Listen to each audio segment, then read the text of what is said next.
بسم الله الرحمن الرحيم ألف لام ميم ذلك الكتاب لا ريب فيه هدى للمتقين الذين يؤمنون بالغيب ويقيمون الصلاة ومما رزقناهم ينفقون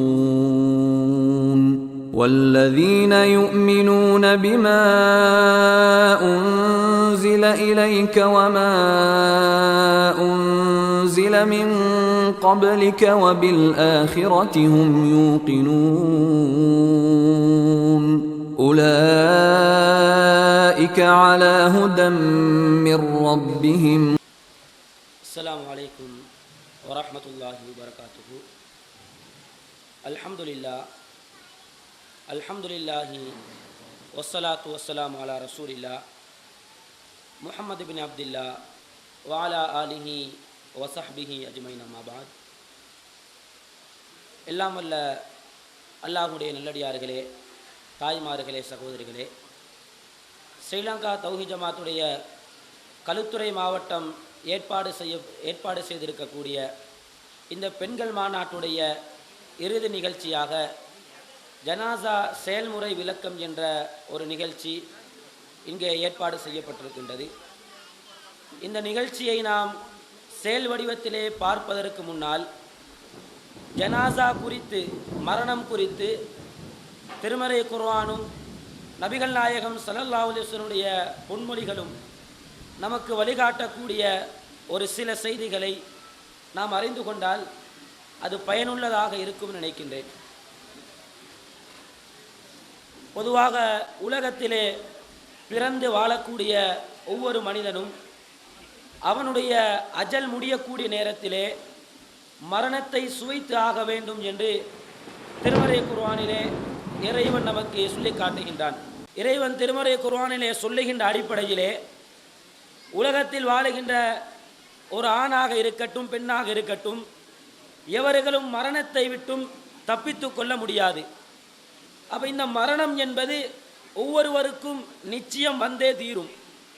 மரணம் வரக்கூடிய நேரத்திலே அதற்கான ஆயத்தங்களை நாங்கள் செய்து கொள்ள வேண்டும் என்பது இஸ்லாம் நமக்கு வழிகாட்டக்கூடிய அடிப்படை. அந்த அடிப்படையிலே மரணத்துக்கு நாங்கள் தயாரானவர்களாக இருந்து கொள்ள வேண்டும். ஒரு மனிதன் மரணிக்கக்கூடிய அந்த நேரத்திலே மரணத்துக்கு முன்னால் சிலர் நோய்வாய்ப்பட்டு என்ன செய்வார்கள்? மரணத்தை அடைவார்கள். சிலர் திடீரென்று மரணத்தை அடைவார்கள். இன்னும் சிலரை பொறுத்தவரைக்கும் விபத்துகளில் சிக்கினவர்களாக மரணத்தை அடைவார்கள்.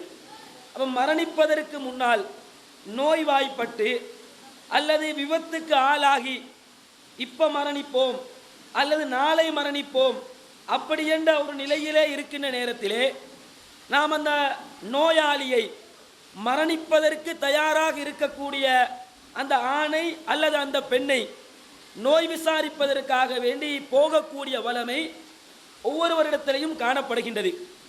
அப்படி நோய் விசாரிப்பதற்காக வேண்டி நாம் செல்லக்கூடிய நேரத்திலே அந்த நோயாளி மரணத்தை அடைவதற்கு தயாராக இருக்கின்ற சக்கராத்துடைய ஹால் என்று சொல்லுவார்கள்.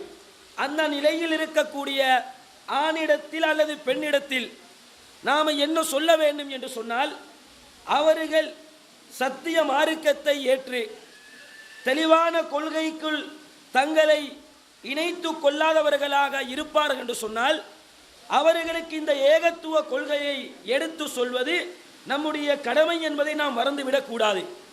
ஏனென்றால் அவர்கள் இந்த ஏகத்துவத்தில் மரணிக்கவில்லை என்றால் அவர்களுடைய மறுமை வாழ்க்கை பாழாகிவிடும். அப்போ நாம் செய்ய வேண்டிய கடமை அவர்களுக்கு இந்த கொள்கையை சொல்ல வேண்டும். நபிகள் நாயகம் ஸல்லல்லாஹு அலைஹி வஸல்லம் வாழ்க்கையிலே நமக்கு இந்த நிகழ்வை பார்க்கலாம். ரசூலுல்லாஹ் இடத்துல ஒரு யூத சிறுவன் பணிவிடை செய்யக்கூடியவனாக இருந்தான்.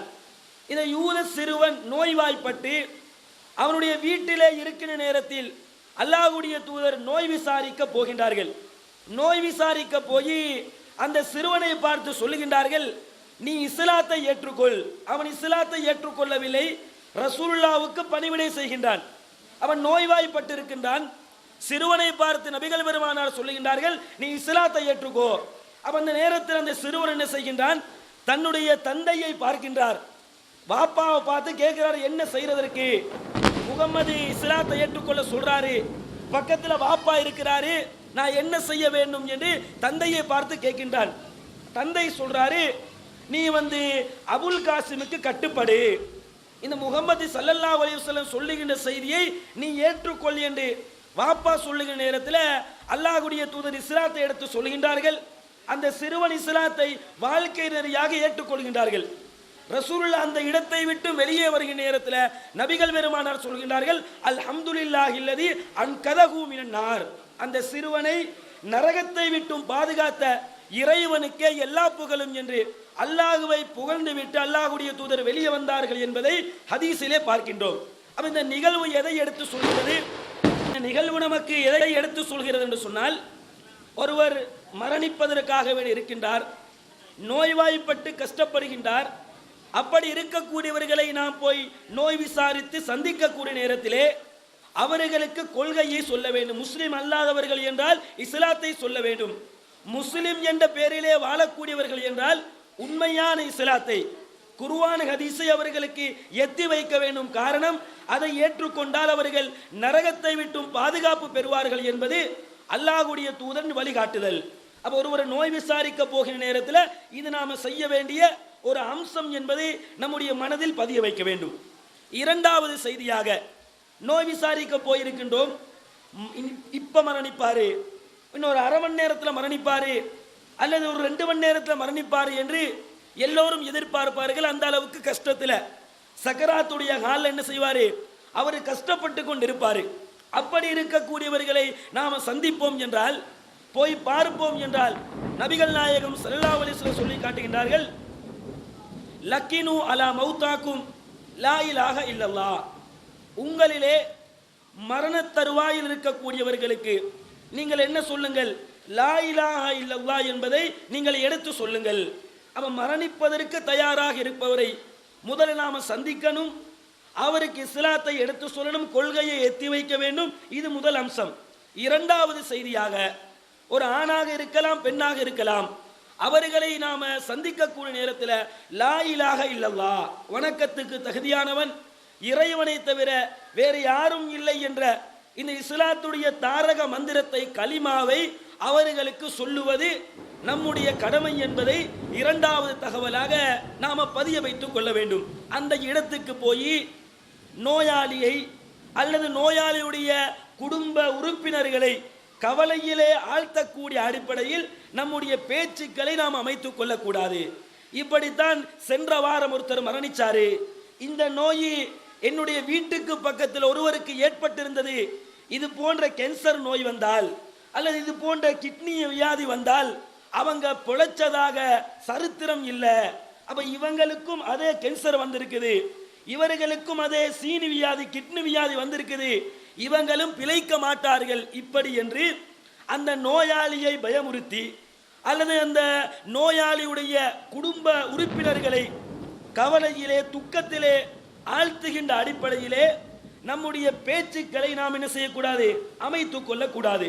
நம்முடைய செயல்பாடாக எது காணப்பட வேண்டும் என்றால், அல்லாஹ்வுடைய தூதர் சொன்ன இந்த இரண்டையும் நாம கடைபிடிக்க வேண்டும். சந்திக்க வேண்டும், கொள்கையை எடுத்து சொல்ல வேண்டும், அவர்களுக்கு லா இலாஹ இல்லல்லாஹ் என்பதை நாம எடுத்து கூறக்கூடியவர்களாக இருக்க வேண்டும்.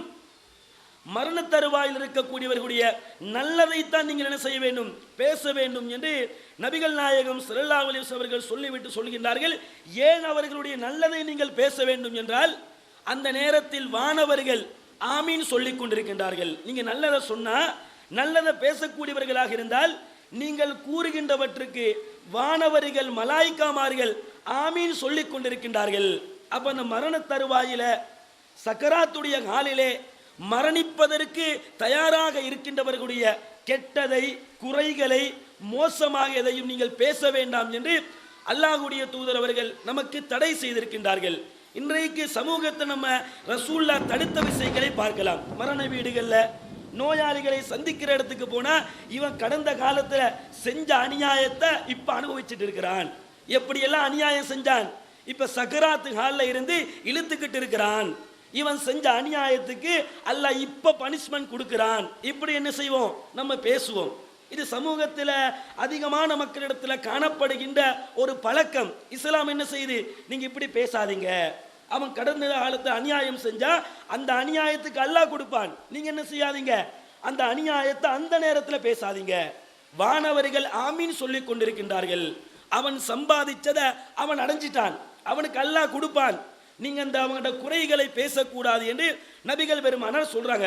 இன்னும் சில இடங்கள்ல நாம கவனிச்சோம் என்று சொன்னா, இப்ப சக்கராத்துடைய ஹாலில் இருப்பாங்க, மௌத்து வரும் அப்படின்னு எதிர்பார்த்து குடும்பங்கத்தவர்களாம் சூழ இருந்து அழுது கொண்டிருப்பார்கள். இந்த நேரத்தில் ஒரு சிலர் என்ன செய்வாங்கன்னு சொன்னா, பக்கத்தில் உட்கார்ந்து யாசின் கிதாபை பிரட்டி யாசின் ஓதுவாங்க அல்லது குர்ஆனை ஓதுவாங்க. பள்ளி வாசல் இருக்கக்கூடிய முஅத்தினார் வருவாரு அல்லது பள்ளியுடைய ஹஸ்ரத் வருவாரு. ஹஸ்ரத்துடைய தலைமையில் யாசின் ஓதுவது அல்லது திருமறை குர்ஆனை எடுத்து ஓதக்கூடிய நிகழ்வுகள். சக்கராத்தில் அவர் இருப்பாரு, குடும்பம் சுத்தி இருக்கும், ஒரு சிலர் அழுவார்கள், இன்னும் சிலர் என்ன செய்வது என்று தெரியாமல் திகைத்து கொண்டிருப்பார்கள். இந்த நேரத்தில் குர்ஆன் ஓதுவது, யாசின் ஓதுவது, திக்ர் செய்வது, இது போன்ற காரியங்கள் என்ன செய்வாங்க, பெண்கள் ஆண்கள் எல்லாம் குடும்பத்தில் இருக்கக்கூடியவர்கள் செய்வார்கள். அப்ப இஸ்லாம் இது போன்ற வழிமுறையை காட்டி தரல, இது போன்ற காரியங்களை செய்யக்கூடாது. அவருக்கு நாம் என்ன சொல்லிக் கொடுக்க வேண்டும், லா இலாஹ இல்லல்லாஹ் என்பதை சொல்லிக் கொடுக்க வேண்டும்.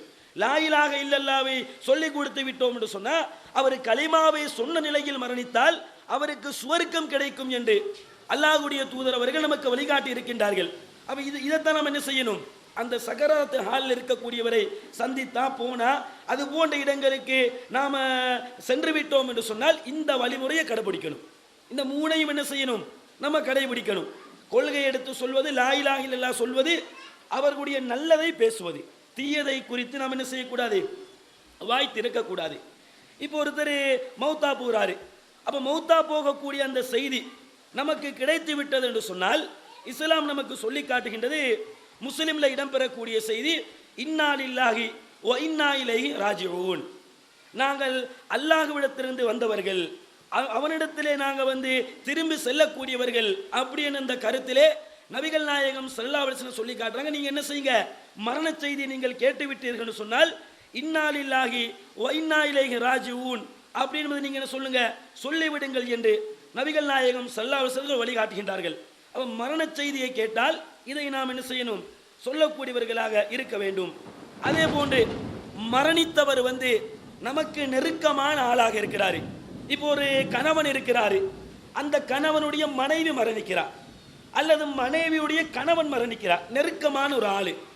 அப்படி இல்லை என்று சொன்னா, நாம பாசமாக பார்த்த நம்முடைய பிள்ளைகள் மரணிக்கின்றார்கள், நெருக்கமானவர்கள், வேண்டப்பட்டவர்கள் மௌத்தா போயிட்டாங்கன்னு சொன்னா, அல்லாஹ்வுடைய தூதர் ஸல்லல்லாஹு அலைஹி வஸல்லம் அவர்கள் நமக்கு வழிகாட்டுகின்றார்கள், அல்லாஹும்ம அஜுர்னி ஃபீ முஸீபதி வ அஹ்லிஃப் லீ கைரம் மின்ஹா, யா அல்லாஹ் இந்த முசீபத்தை விட்டும் இந்த துன்பத்தை விட்டும் நீ என்ன செஞ்சிரு, என்ன பாதுகாத்துரு, என்னை விட்டும் இந்த துன்பத்தை நீக்கிவிடு, வ அஹ்லிஃப் லீ கைரம் மின்ஹா, இதை விட சிறந்ததை நீ இதற்கு பகரமாக எனக்கு வழங்கிவிடு.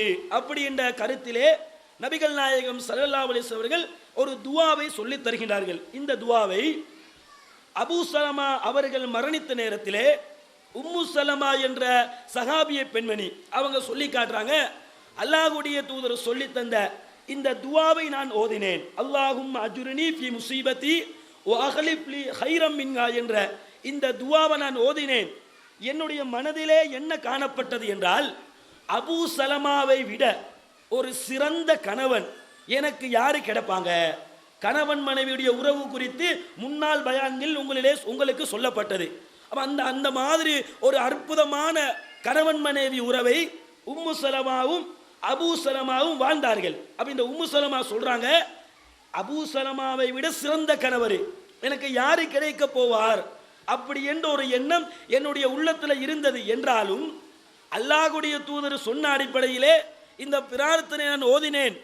அல்லாஹ்வுடைய தூதரே, மனிதர்களில் சிறந்த நபிகள் நாயகமே எனக்கு கணவராக கிடைத்து விட்டார்கள் அப்படி என்பது என்ன செய்யறாங்க, அந்த சஹாபிய பெண்மணி சொல்லி காட்டுறாங்க. அப்ப நபிகள் நாயகம் வழிகாட்டுகின்றார்கள், இந்த துஆவை நீங்க ஓதுங்க, என்னுடைய இந்த முசீபத்தை துன்பத்தை யா அல்லாஹ் நீ நீக்கிவிடு, இதைவிட சிறந்ததை நீ எனக்கு கொடு அப்படி என்ற கருத்திலே நபிகள் நாயகம் சொல்லி தந்திருக்கக்கூடிய இந்த துவாவை நமக்கு நெருங்கினவர்கள், வேண்டப்பட்டவர்கள், ரொம்ப தெரிந்த ஒருத்தர் நம்மளை விட்டும் பிரிந்து போய்விட்டார் என்று சொன்னால் இந்த துவாவை நம்ம என்ன செய்யணும்? ஓதி கொள்ள வேண்டும். அத்தோடு இந்த மரணம் சம்பந்தமாக நாம் கடைபிடிக்க வேண்டிய மற்றொரு விஷயம்தான், மரணித்தவருடைய பாவ மன்னிப்புக்காக வேண்டி நாம் துவா ஒன்று ஓத வேண்டும். அந்த துவாவை அல்லாஹ்வுடைய தூதர் சொல்லி காட்டுகின்றார்கள். சஹீஹ் முஸ்லிமிலே இடம்பெறுகின்ற செய்தி, அந்த அபூ சலமா என்று சொல்லுகின்ற நபித்தோழர் மரணித்த நேரத்திலே அல்லாஹ்வுடைய தூதர் சொல்லுகின்றார்கள், அல்லாஹும் மக்ஃபிர் லி அபி சலமத, யா அல்லாஹ் அபூ சலமாவுடைய பாவத்தை நீ மன்னித்து விடு. வக்ஃபிர் தரஜதஹு ஃபில் மஹ்தியீன், நல்ல நேர்வழி பெற்றவர்களுடைய இடத்திலே அவருடைய அந்தஸ்தை நீ உயர்த்தி விடு. வஹ்லுஃபு ஃபி அக்பிஹி ஃபில் காபிரீன், அதே நேரத்திலே அவரின் வாரிசுகளுக்கு நீயே சிறந்த பிரதிநிதியாக இருப்பாயாக. அவரோட வாரிசெல்லாம் விட்டுட்டு போறாரு, அந்த வாரிசுகளுக்கு நீ சிறந்த ஒரு பிரதிநிதியாக இருப்பாயாக. வக்ஃபிர் லனா வலகு யா ரப்பல் ஆலமீன், அவருடைய அதே நேரத்தில் எங்களுடைய பாவத்தை நீ மன்னித்து விடு. அல்லாஹும் அஃப்ஸஹ் ஃபீ கபரிஹி வனவ்விர் லஹு ஃபீஹி, யா அல்லாஹ் அவருடைய கபரை விசாலமாக்கி அந்த கபரை ஒளிமயமானதாக மாற்றிவிடு.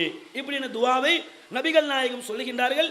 இதில் நாம் என்ன செய்யணும் என்றால், அல்லாஹும் மக்ஃபிர் லி அபி சலமத, அப்படி என்ற இடத்திலே யார் மௌத்தா போறாரோ, அப்துல்லா மௌத்தா போறாருன்னு சொன்னால் அல்லாஹும் மக்ஃபிர் லி அப்துல்லா. ஜாபிர் என்பவர் மௌத்தா போறாரா, அல்லாஹும் மக்ஃபிர் லி ஜாபிர். யாரு மௌத்தா போறாரோ அவருடைய பேரை என்ன செஞ்சிடணும்? இந்த துவாவை நம்ம ஓதணும். நபிகள் நாயகம் யாருக்கு ஓதுறாங்க? அபூ சலமாவுக்கு ஓதுறாங்க. அப்ப அபூ சலமாவுடைய பேரு தான் ஹதீஸ்ல இடம் பெறுது. மௌத்தா போறவர் அபூ சலமா இல்ல, வேறொருத்தர் மௌத்தா போறார். ஒரு ஆயிஷா மௌத்தா போவாங்க, ஒரு கதீஜா அம்மா மௌத்தா போவாங்க, அல்லது ஒரு ஹப்ஸா மௌத்தா போவாங்க, அல்லது ஒரு ஆண் மௌத்தா போவார். யார் மௌத்தா போறாரோ அவருடைய பேர் என்ன செய்யணும்? அபூ சலமா என்று இடம்பெறுகின்ற இடத்திலே அவருடைய பேரை இணைச்சி இந்த துவாவை என்ன செஞ்சிட வேண்டும்? நாங்கள் ஓதிக்கொள்ள வேண்டும். அதே போன்று நான்காவது விஷயமாக, மரணித்தவர்கள் நாம் என்ன செய்யக்கூடாது? எக்காரணம் கொண்டும் ஏசக்கூடாது. இது அடுத்தவர்கள் கடைபிடிக்க வேண்டிய விஷயம். ஒருத்தர் மௌத்தாவதற்கு முன்னால் இருக்கின்ற நிலையில் அல்லது மரணித்ததற்கு பின்னாடி, மரணத்துடைய குடும்பமாக இருக்கலாம், தெரிந்தவர்களாக இருக்கலாம், அண்டைய அயலவர்களாக இருக்கலாம், அல்லது வந்து போகக்கூடியவர்களாக இருக்கலாம். இந்த மௌத்து அல்லாதவர்கள் மௌத்துக்கு செய்ய வேண்டிய காரியங்கள். நான்காவது என்ன செய்யக்கூடாது? மரணத்துக்கு நாம் என்ன செய்யக்கூடாது? ஏசக்கூடாது. நபிகள் நாயகம் ஸல்லல்லாஹு அலைஹி வஸல்லம் சொல்றாங்க, நீங்கள் உங்களில் மௌத்தானவர்களை நீங்கள் ஏசி விட வேண்டாம். ஏனென்று சொன்னா அவங்க செய்ததை அவர்கள் அடைந்து விட்டார்கள். என்னவெல்லாம் செஞ்சுட்டு போனாங்களோ எல்லாம் அவங்க அடைச்சிட்டாங்க. நீங்க என்ன செய்ய வேண்டாம்? அவர்களை ஏச வேண்டாம். அப்ப மௌத்தானவர்கள் என்ன செய்யக்கூடாது? நாம ஏசக்கூடாது. அப்ப இந்த விஷயங்கள் என்ன செய்ய வேண்டும்? நாம கடைபிடிக்க வேண்டும். ஐந்தாவது விஷயமாக, ஒருவர் மரணித்து விட்டார் என்று சொன்னால் அவருடைய மரண செய்தியை மக்களுக்கு அறிவிக்க வேண்டும். யார் மௌத்தா போறாரோ, இன்னார் மௌத்தா போயிருக்கிறாரு அப்படின்னு தகவல் என்ன செய்ய வேண்டும்? மக்களுக்கு அறிவிக்க வேண்டும். நஜ்ஜாசி என்று அழைக்கப்படுகின்ற ஹபஷா நாட்டு மன்னர் மௌத்தான செய்தி நபிகள் நாயகத்துக்கு வந்த நேரத்தில் அல்லாஹ்வுடைய தூதர் என்ன செய்கிறாங்கன்னு சொன்னால் அவருடைய மரண செய்தியை அறிவிப்பு செய்ததாக புகாரி என்ன செய்கிறோம் நம்ம பார்க்குறோம். அப்போ ஒருவர் மரணித்தால் அந்த மரண செய்தி நம்ம என்ன செய்யணும்? மக்களுக்கு அறிவிப்பு செய்ய வேண்டும். அப்போ அறிவிப்பு செய்ய மக்கள் வருவாங்க, கலந்து கொள்வார்கள், துவா செய்வார்கள், மரணத்தை பார்ப்பார்கள், மையத்து தொழுகையில் பங்கெடுப்பார்கள். அப்போ இப்படி பல்வேறுபட்ட நன்மைகள் மக்களிடமிருந்து அந்த மையத்துக்கு கிடைக்க இருப்பதனால மக்களுக்கு அறிவிப்பு செய்தால் தான் மக்கள் வருவாங்க. யாருக்கும் தெரியலைன்னு சொன்னால் 5-10 பேர் என்ன செஞ்சிருவாங்க? ஜனாசாவை அடக்கிட்டு போயிடுவாங்க. அப்போ எல்லோருடைய பாவ மன்னிப்பும் நபிகள் நாயகம் சொல்கிறாங்க, ஒரு ஜனாசா தொழுகையில் இணை வைக்காத 40 பேர் கலந்து கொண்டு இவருக்காக வேண்டி சிபாரிசு செய்தால் அதை எல்லாம் ஏற்றுக்கொள்கிறாரு நபிகள் நாயகம் சொன்னாங்க. மக்களுக்கு தெரிஞ்சால் தான் இணை வைக்காத 40 பேர் வருவாங்க.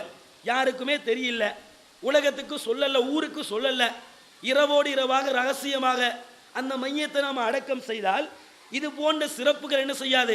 அந்த மரணித்த ஜனாசாவுக்கு கிடைக்காது. அப்ப ஜனாசாவுக்கு இந்த சிறப்புகள் கிடைக்க வேண்டும் என்றால் ஜனாசாவுடைய தகவல் என்ன செய்ய வேண்டும்? நாம் அறிவிப்பு செய்யக்கூடியவர்களாக இருக்க வேண்டும். அப்ப இந்த விஷயங்கள் ஒரு ஜனாசாவுக்கு ஏனையவர்கள் செய்ய வேண்டிய காரியங்கள், அது மௌத்துக்கு முன்னாடி அல்லது மரணித்ததற்கு பின்னாடி, இந்த ரெண்டோடு சம்பந்தப்பட்ட விஷயங்கள் தான் முதலாவது தகவல். இரண்டாவது செய்தி, மரணித்த உடலுக்கு நாங்கள் செய்ய வேண்டிய காரியம். இதெல்லாம் குளிப்பாட்டுவதற்கு முன்னால், குளிப்பாட்டி கபன் செய்து அடக்கம் செய்வதற்கு முன்னால் உள்ள விஷயங்கள். அப்போ ஜனாசா மௌத்தாகிவிட்டது, மேலே சொன்ன அடிப்படையில் நாம் நடந்து கொண்டிருக்கின்றோம். அடுத்தது விஷயமாக மரணித்த இந்த ஜனாசாவுடைய உடம்புக்கு நாம் செய்ய வேண்டிய காரியம் என்னென்னு சொன்னால், இப்போ ஒருத்தர் மௌத்தா போகிறாரு, ஆணோ பெண்ணோ யாரோ மௌத்தா போகிறாரு. மௌத்தா போனதற்கு பின்னாடி அவருடைய பார்வை எப்படி காணப்படும் என்று சொன்னால், கண்ணு மேலே தூக்கி நிற்கும். நீங்கள் மௌத்தான மையத்துக்களை அந்த நேரத்தில் பார்த்தீங்கன்னு சொன்னால் உங்களுக்கு இதை புரிந்து கொள்ளலாம். பார்வை என்ன செய்யும், வானத்தை நோக்கி நிலை குத்தி நிற்கும். வானத்தை தான் என்ன செய்வாங்க, அவர்கள் பார்த்து கொண்டிருப்பார்கள். அப்போ அபூ சலமா அவர்கள் மரணித்த நேரத்தில் நபிகள் நாயகம் ஸல்லல்லாஹு அலைஹி வஸல்லம் என்ன செய்கிறாங்க, அந்த இடத்துக்கு வராங்க. நபிகள் பெருமானாருக்கு தகவல் சொல்லப்படுது, அபூ சலமா மௌத்தாயிட்டாங்க அப்படின்ற தகவல் ரசூலுல்லாவுக்கு சொல்லப்பட்ட உடனே அல்லாஹ்வுடைய தூதர் வராங்க. வந்து பார்த்தா அவருடைய பார்வை நிலை குத்தி நிற்குது. உடனே ரசூலுல்லாஹ் சொல்கிறாங்க, அந்த ஜனாசாவுடைய கண் அப்படியே கசக்கி மூடுறாங்க. கண் என்ன செய்யணும், கசக்கி மூட வேண்டும். நபிகள் நாயகம் கது சக்க பசருகு, அவருடைய பார்வை நிலை குத்து நின்றது. ஃபஅகுமலஹு, அந்த கண்ணை கசக்கி மூடிவிட்டு சொல்றாங்க, இன்ன ரூஹ இதா குபில தபியஹு அல் பசர். ஒரு ஜனாசா கைப்பற்றப்பட்டால் மரணித்து விட்டது என்று சொன்னால் பார்வை என்ன செய்யும், ரூகை பின்தொடரும். ரூகவானவர்கள் எடுத்துக்கொண்டு போகக்கூடிய நேரத்திலே பார்வை என்ன செய்யுமாம், ரூகப்படியே பார்த்து கொண்டிருக்கும். அதனால்தான் பார்வை நிலை குத்தி நிற்குது. நீங்க என்ன செய்யுங்க, கண்ணை மூடுங்கன்னு ரசூல்லா செயல் வடிவம் காட்டுகின்றார்கள். அபூ சலமாவுடைய அந்த கண்ணை கசக்கி மூடிவிட்டு இப்படித்தான் செய்யணும். ஏன் பார்வை நிலை குத்துது, ரூக பார்வை பின்தொடருது அப்படின்னு அல்லாஹ் என்ன செய்யறாங்க சொல்லி தன்னுடைய செயல்பாட்டை சமூகத்துக்கு அல்லாஹ்வுடைய தூதர் செய்து காட்டுகின்றார்கள். அவர் ஒருத்தர் மௌத்தாவுறாருன்னு சொன்னா அவருடைய பார்வை நிலை குத்தி நிற்கும். ஏனையவர்கள் அந்த உடலுக்கு செய்ய வேண்டிய முதல் வேலை என்ன, நிலை குத்தி இருக்கக்கூடிய பார்வையை கண்ணை கசக்கி மூட வேண்டும் என்று நபிகள் நாயகம் ஸல்லல்லாஹு அலைஹி வஸல்லம் அவர்கள் நமக்கு வழிகாட்டுகின்றார்கள். அடுத்ததாக இப்போ கண்ணை கசக்கி மூடினதற்கு பின்னாடி ஜனாசாவுடைய அந்த உடலை பார்ப்பதற்காக வேண்டி மக்கள் வருவாங்க. மக்கள் வரக்கூடிய நேரத்தில் பொதுவாக சமூகத்தில் காணப்படுகின்ற ஒரு பழக்கம் தான், ஜனாசாவை குளிப்பாட்டி கஃன் செய்து அடக்கம் செய்வதற்கு முன்னாடி மக்கள் பார்வைக்கு வைப்பதற்காக வேண்டி அடிக்கழுவுவது என்ற ஒரு பழக்கம் என்ன செய்யுது சமூகத்தில் இருக்குது.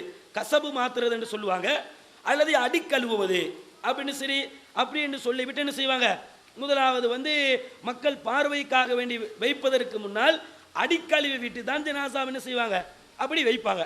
அப்ப அடிக்கழுவுவது என்பது இஸ்லாம் காட்டி தந்த ஒரு காரியம் கிடையாது. இன்றைக்கு இது எப்படி செய்யப்படுகிறது என்றால், மார்க்கத்தில் உள்ளதை போன்று அது சுன்னத்து, அடிக்கழுவி தான் ஆகணும். அடிக்கழுவல்லைன்னு சொன்னா ஜனாசாவை நீங்க அடிக்கழுவுற இல்லையா இப்படின்னு கேட்கிற மாதிரி. அப்ப எப்படி மாற்றப்பட்டு விட்டது சமூகத்தில், அது இஸ்லாத்துல உள்ளது, ரசூல்லா செஞ்சாங்க, ரசூல்லா வழிகாட்டினாங்க அப்படி என்று சொல்லுகின்ற அளவுக்கு இந்த அடிக்கழுவக்கூடிய விஷயம் சமூகத்தில் அப்படியே நின்றுட்டு இருக்குது. அப்ப அடிக்கழுவக்கூடிய இந்த காரியத்தை நபிகள் நாயகம் ஸல்லல்லாஹு அலைஹி வஸல்லம் அவர்கள் நமக்கு சொல்லி தரல. ஜனாசாவுடைய உடம்புல அழுக்குகள் இருக்குது, அல்லது முன்பின் துவாரங்கள் இருந்து அழுக்குகள் வெளியாகி கொண்டிருக்குது, துருவாட வீசுது என்று சொன்னா அதற்காக வேண்டி சுத்தம் செய்வதில் தவறு இல்லை, கழுவி வைக்கிறதுல என்ன இல்லை தவறு இல்லை. ஒரு தடவை கழுவி வைக்கிறீங்க, திரும்ப அசுத்தம் வெளியாவது, ரெண்டாவது தடவை கழுவுங்க, திரும்ப அசுத்தம் வெளியாவது, 3 தடவை கழுவுங்க. கழுவி சுத்தப்படுத்துவதில் என்ன இல்லை தவறு இல்லை. ஆனால் இந்த அடிக்கழுவுவதில் கசபு மாத்திர விஷயம் சமூகத்தில் எப்படி இருக்குது, மார்க்கமாக போய்விட்டது. மார்க்கமாக இஸ்லாம் என்ன செய்யல, நமக்கு வழிகாட்டல. வார மக்கள் பார்ப்பாங்க, துருவாட வீசக்கூடாது, பார்த்துட்டு ஒரு நல்ல பேச்சை பேசிக்கிட்டு போகணும். இல்லைன்னா அதை வச்சு என்ன செய்வாங்க, ஒரு மவுத்து வீட்டுக்கு போகிறோம், இதை கூட சுத்தமாக வைக்க தெரியலையா, ஜனாசா ஒரு அடிக்கலை வைக்கிறது இல்லையா, அதுலேயே ஒரு நீட் இல்லை, இப்படி என்ன செய்வாங்க, அதை குறையா பேச ஆரம்பிப்பாங்க. மார்க்கமாக செய்யாமல் நீங்கள் ஜனாசாவுடைய சுத்தத்துக்காக வேண்டி அல்லது பார்க்க வரக்கூடியவர்களுக்கு நல்லா இருக்கணும் அப்படி என்பதற்காக வேண்டி அதை 1 2 3 தடவை எத்தனை தடவை நீங்கள் சுத்தப்படுத்தி வைத்தாலும் அதில் தவறு கிடையாது. ஆனால் இந்த அடிக்கழுவக்கூடிய விஷயத்தை மார்க்கமாக என்ன செய்யக்கூடாது, நாம செய்யக்கூடாது. அந்த ஜனாசாவை மக்கள் பார்வைக்கு வைக்கிற நேரத்தில் நறுமணங்களை பூசி மணக்க மணக்க என்ன செய்யலாம், அதை நமக்கு வைத்துக் கொள்ளலாம்.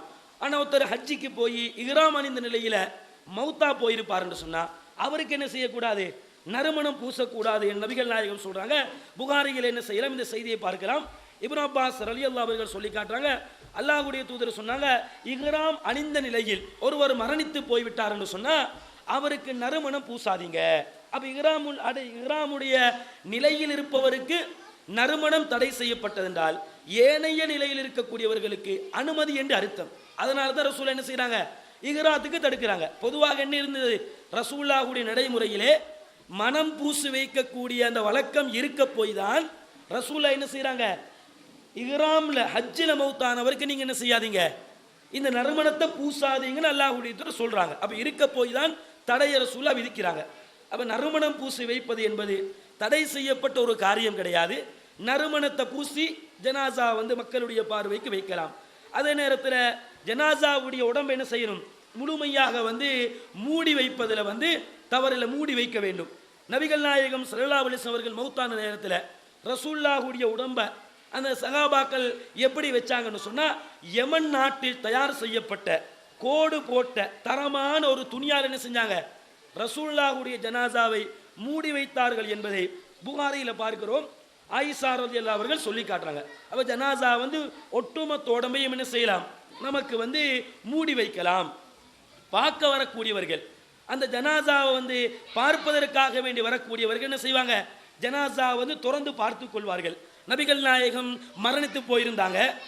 யமன் நாட்டில் தயார் செய்யப்பட்ட கோடு போட்ட அந்த துணியால் ரசூல்லா மூடி வைக்கப்பட்டிருந்தார்கள். அந்த நேரத்தில் யார் வர்றாங்க, அபூபக்கர் சித்திக் அவர்கள் நபிகள் நாயகத்துடைய மரண செய்தி கேட்டு ரசூல்லாவுடைய அறைக்குள் போகின்றார்கள். நபிகள் பெருமானாருடைய அறைக்குள் போய் நபிகள் நாயகத்துடைய அந்த துணியை விலக்கி அல்லாஹ்வுடைய தூதரை பார்த்தார்கள் என்பதை புகாரில் என்ன செய்கிறோம், நம்ம பார்த்து கொண்டிருக்கிறோம். அப்போ ஜனாசாவை மூடி வைக்க வேண்டும். பார்ப்பதற்காக வேண்டி வரக்கூடியவர்களை பொறுத்த வரைக்கும் திறந்து பார்த்து கொள்வார்கள். அதே நேரத்தில் ஜனாசாவுக்கு வேண்டப்பட்டவர், ஜனாசாவுடைய மனைவி இருக்கிறாங்க. ஒரு கணவர் மௌத்தா போறான்னு சொன்னால் மனைவி இருப்பாங்க, பிள்ளைகள் இருப்பார்கள், அண்ணன் தம்பிகள், உம்மா வாப்பா இருப்பாங்க. இந்த மாதிரி நெருங்கினவர்கள் அல்லது மிகவும் நேசித்த நண்பர்கள் இருப்பார்கள். இப்படியாப்பட்டவர்கள் ஜனாசாவை முத்தமிடலாமான்னு கேட்டால் தாராளமாக என்ன செய்யலாம், அன்பை பரிமாறிக்கொள்வதற்காக வேண்டி ஜனாசாவை முத்தமிடுவதிலே தவறு கிடையாது. நபிகள் நாயகம் மரணித்த நேரத்தில் அபூபக்கர் சித்திக் அவர் என்ன செய்வாங்க, அல்லாஹ்வுடைய தூதரின் துணியை விலக்கிவிட்டு ரசூலுல்லாவை முத்தமிட்டு விட்டு சொல்வார்கள், திபுத ஹய்யன் வ மையித்தன் யா ரசூலுல்லாஹ், அல்லாஹ்வுடைய தூதரே நீங்கள் உயிரோடு இருக்கிற நேரத்திலையும் மனமாக இருந்தீர்கள், இப்போ மரணித்து மையத்தாக இருக்கின்றீர்கள், இப்பொழுது நீங்கள் மனமாக இருக்கின்றீர்கள் என்று அபூபக்கர் சித்திக் அவர்கள் சொன்னது என்ன செய்கிறோம், நம்ம ஹதீஸில் பார்த்து கொண்டிருக்கிறோம். அப்போ ஜனாசாவிடத்தில் மகரமான ஆண்கள் அல்லது மகரமான பெண்கள், ஒரு ஆண் மரணித்தால் மகரமான பெண்கள், ஒரு பெண் மரணித்தால் மகரமான ஆண்கள், அந்த ஜனாசாவை முத்தமிடுவது என்பது தடை செய்யப்பட்ட ஒரு காரியம் கிடையாது. அந்த அன்பை பரிமாறிக்கொள்வதற்காக வேண்டி முத்தமிடலாமா என்று கேட்டால் முத்தமிடலாம். முத்தமிடக்கூடாது என்று சொல்ல முடியாது, முத்தமிட்டு தான் ஆக வேண்டும் என்று சொல்லப்படலை. விருப்பத்தை பொறுத்து முத்தமிட விரும்பினால் என்ன செய்து கொள்ளலாம், அந்த காரியத்தை செய்து கொள்ளலாம்.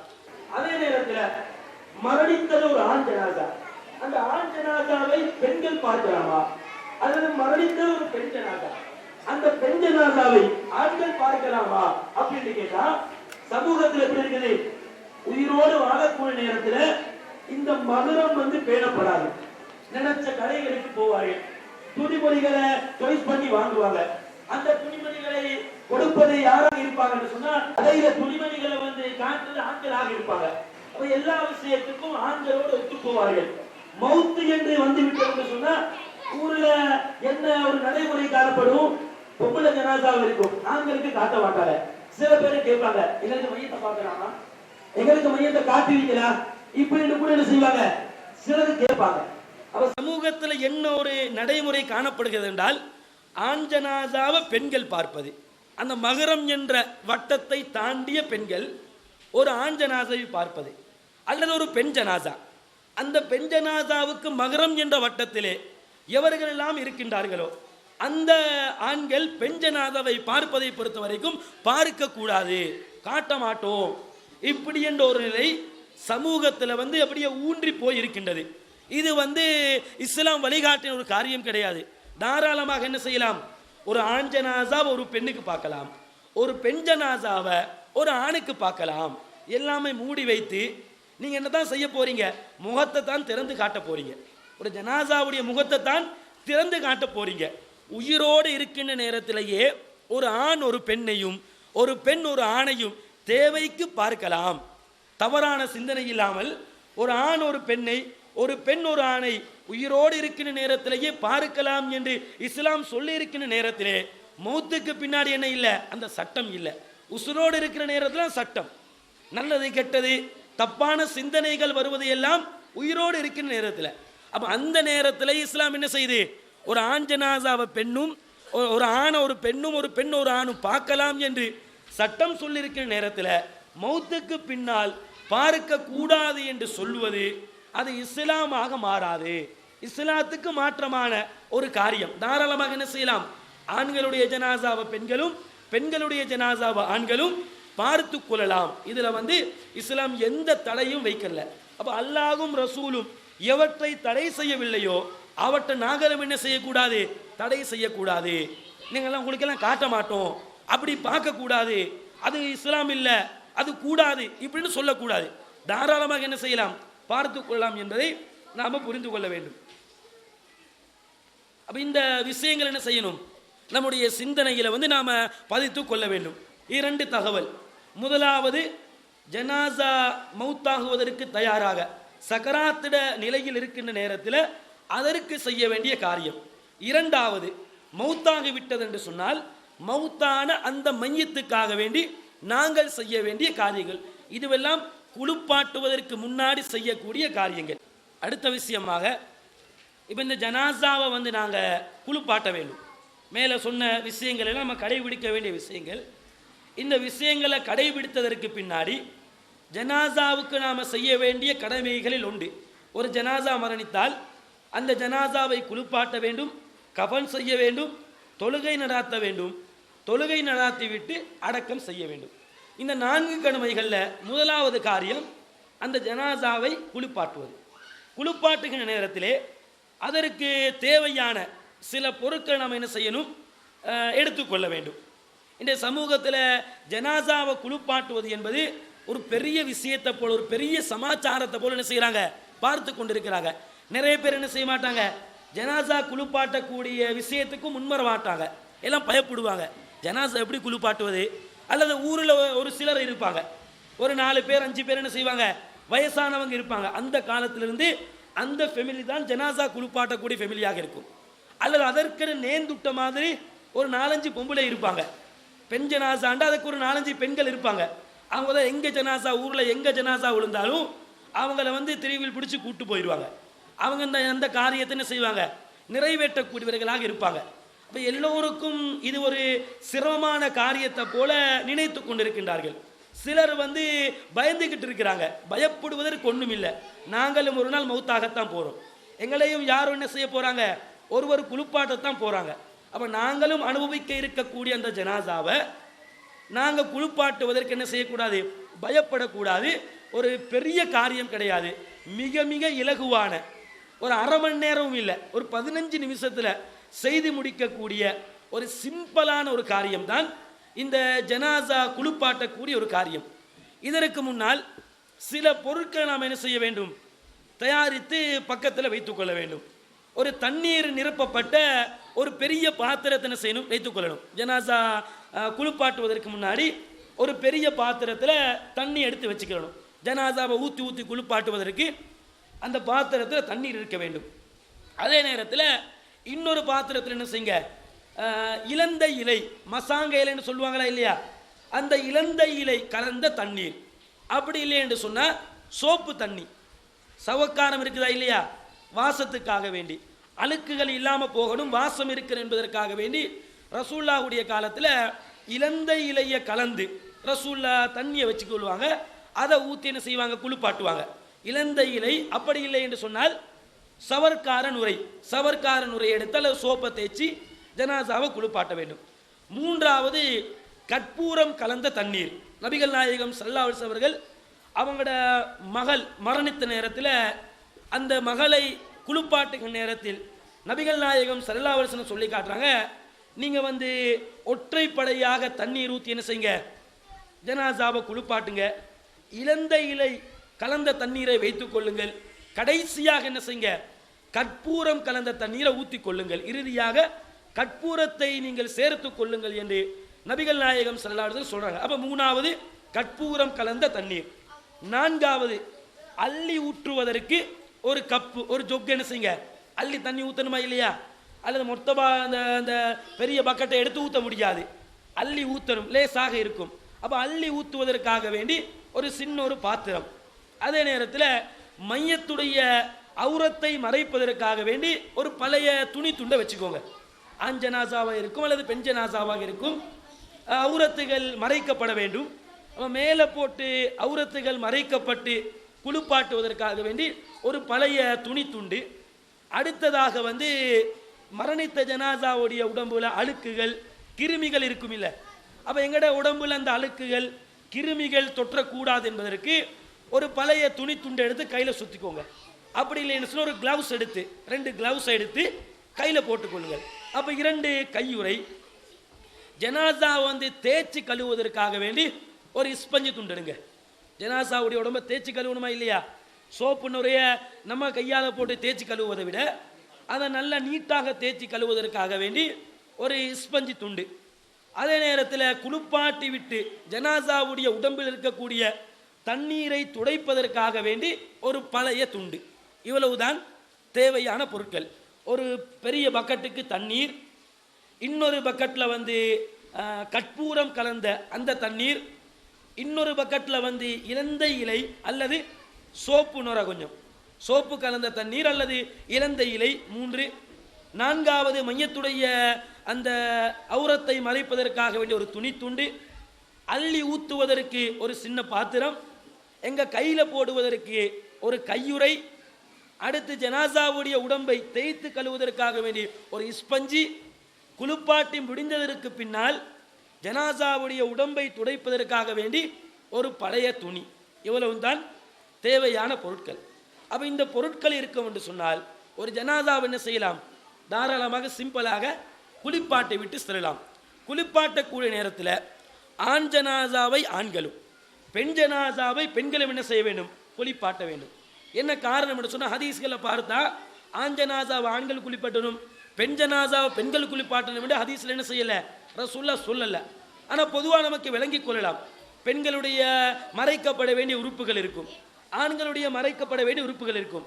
அப்போ அது ஆண்களும் பெண்களும் மாறி பார்ப்பது என்பது அது நடைமுறை சாத்தியமற்ற ஒரு காரியம். இஸ்லாம் தடுத்த ஒரு விஷயம். அப்போ பெண் ஜனாசாவை பெண்களும் ஆண் ஜனாசாவை ஆண்களும் என்ன செய்யணும், குளிப்பாட்டிக் கொள்ளணும். வாப்ப மகளாக இருந்தாலும் பெண்கள் தான் குளிப்பாட்டும். ரசூலுல்லாஹ்வுடைய வாழ்க்கையிலே பார்க்கின்றோம். நபிகள் நாயகத்துடைய மகள் மரணத்த நேரத்தில் ரசூலுல்லாஹ் என்ன செய்யலை, நான் வாப்பாவாக இருக்கிறேன், என் மகளை நான் குளிப்பாட்டு, ரசூலுல்லாஹ் போய் குளிப்பாட்டலை. ரசூலுல்லாஹ் என்ன செய்கிறாங்க, மற்ற பெண்களுக்கு தான் குளிப்பாட்டுமாறு சொல்கிறாங்க. என்னென்ன தேவை எதை செய்யணும்னு வழிகாட்டுகின்றார்கள். நபிகள் நாயகம் குளிப்பாட்டலை. ஆனால் கணவன் மனைவி என்று வருகின்ற நேரத்தில் ஒரு மனைவி கணவனையும் கணவன் மனைவியும் என்ன செய்யலாம், தாராளமாக குளிப்பாட்டலாம். ஏன்னா கணவன் மனைவிக்கு மத்தியில் அந்த மறைக்க வேண்டிய அப்படின்னு ஒரு சட்டம் என்ன இல்லை, 2 பேருக்கு மத்தியில் இல்லை. அப்படின்ற காரணத்தால் ஒரு ஆண் ஒரு கணவன மனைவியையும் ஒரு மனைவியை கணவனும் குளிப்பாட்டுவது என்பது தடுக்கப்பட்ட கூடாத ஒரு காரியம் இல்லை. அது அல்லாத நேரத்தில் ஆணும் பெண்களும் தான் என்ன செய்ய வேண்டும், குளிப்பாட்டி கொள்ள வேண்டும். அத்தோடு சமூகத்தை நமக்கு பார்க்கலாம். இந்த ஜனாசா குளிப்பாட்டுகின்ற இந்த விஷயத்தில் குடும்பத்தில் என்ன செய்வாங்கன்னு சொன்னால், பெண்கள் குளிப்பாட்டினாலும் ஆண்கள் குளிப்பாட்டினாலும் குளிப்பாட்டையெல்லாம் முடிஞ்சதற்கு பின்னாடி குடும்பத்தில் இருக்கக்கூடிய தண்ணி ஊற்றக்கூடிய வளமை இருக்கும். ஒரு தண்ணி கோப்பை எடுத்துட்டு நீங்கள் ஒரு தண்ணி ஊற்றுங்க, மகன் ஒரு தண்ணி ஊற்றுவார், மகள் தண்ணி ஊற்றுவாங்க. இப்படி குடும்பத்தில் ஜனாசாவுடைய அண்ணன் தம்பிகள், ஜனாசாவுடைய பிள்ளைகள், ஜனாசாவுக்கு நெருங்கின அந்த வட்டாரத்தில் இருக்கக்கூடிய என்ன செய்வாங்க, தண்ணி ஊற்றக்கூடிய வளமை இருக்குது. அப்போ இதுவெல்லாம் இஸ்லாம் கிடையாது. இது மார்க்கம் அல்லாமல் நுழைவிக்கப்பட்ட ஒரு காரியம். இப்படி எல்லாம் என்ன செய்யக்கூடாது, நாம செய்யக்கூடாது. அப்படி இல்லைன்னு சொன்னால் ஒரு பெரிய தண்ணி கோப்பை எடுத்து அதில் ஓதிட்டு எல்லாரும் என்ன செய்வாங்க, பரக்கத்துக்கு பிடிச்சி கொடுப்பாங்க. தண்ணி கோப்பை ரவுண்டு கட்டி வரும். குடும்பத்தில் இருக்கக்கூடியவங்க என்ன செய்வாங்க, பிடிச்சி தண்ணி கோப்பையே கொடுப்பாங்க. கடைசியாக அந்த தண்ணியை வந்து ஊற்றி கொள்வாங்க. அப்போ இதுவெல்லாம் இஸ்லாம் காட்டி தந்த வழிமுறை கிடையாது. ஊற்ற வேண்டிய தண்ணியை வந்து ஒற்றைப்படையாக என்ன செய்து கொள்ள வேண்டும், நாம் வந்து ஊற்றி கொள்ள வேண்டும். அடுத்து ஜனாசா எப்படி குளிப்பாட்டம் என்பதை நம்ம என்ன செய்ய போகிறோம், இப்போ செயல்முறையில் பார்க்க போகிறோம். மீண்டும் அந்த தகவலை நினைவுபடுத்திக் கொள்கிறேன்.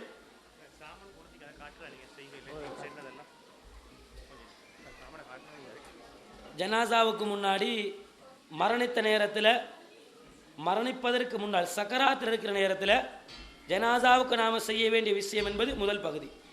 இரண்டாவது, மௌத்தானதற்கு பின்னாடி அந்த உடலுக்கு குளிப்பாட்டுவதற்கு முன்னால் நாம் செய்ய வேண்டிய அந்த விஷயங்கள். மூன்றாவது, ஜனாசாவை குளிப்பாட்டுவது, குளிப்பாட்டுவதற்கு தேவையான அந்த பொருட்கள். பின்னாடி உள்ளவனுக்கு இந்த மாதிரி பக்கெட் இல்லை, இதை விட சின்னதாக இருக்கும், பெரியதாக இருக்கும். இப்படி ஒரு பெரிய பக்கெட்டுக்கு தண்ணி என்ன செஞ்சுக்கோங்க, எடுத்துக்கொள்ளுங்க. இன்னொரு பக்கத்தில் வந்து ஒரு தண்ணி எடுத்து இதில் வந்து கற்பூரம் இருக்குதா இல்லையா, கற்பூரம் இருக்குது. கற்பூரத்தை செய்ய அதில் வந்து கற்பூரத்தை போட்டு தயார் செஞ்சு வச்சுருவோம்.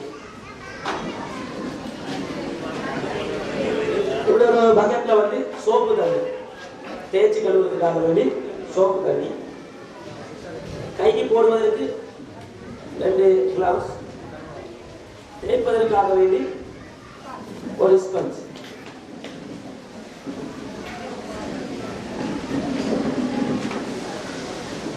இவ்வளவுதான் தேவையான பொருட்கள். அந்த பொருட்களை நம்ம எடுத்ததற்கு பின்னாடி இப்போ ஜனாசாவை குளிப்பாட்டக்கூடிய இடத்துல பிஸ்மில்லா என்று சொல்லி என்ன செய்யணும், நம்ம ஆரம்பிக்க வேண்டும்.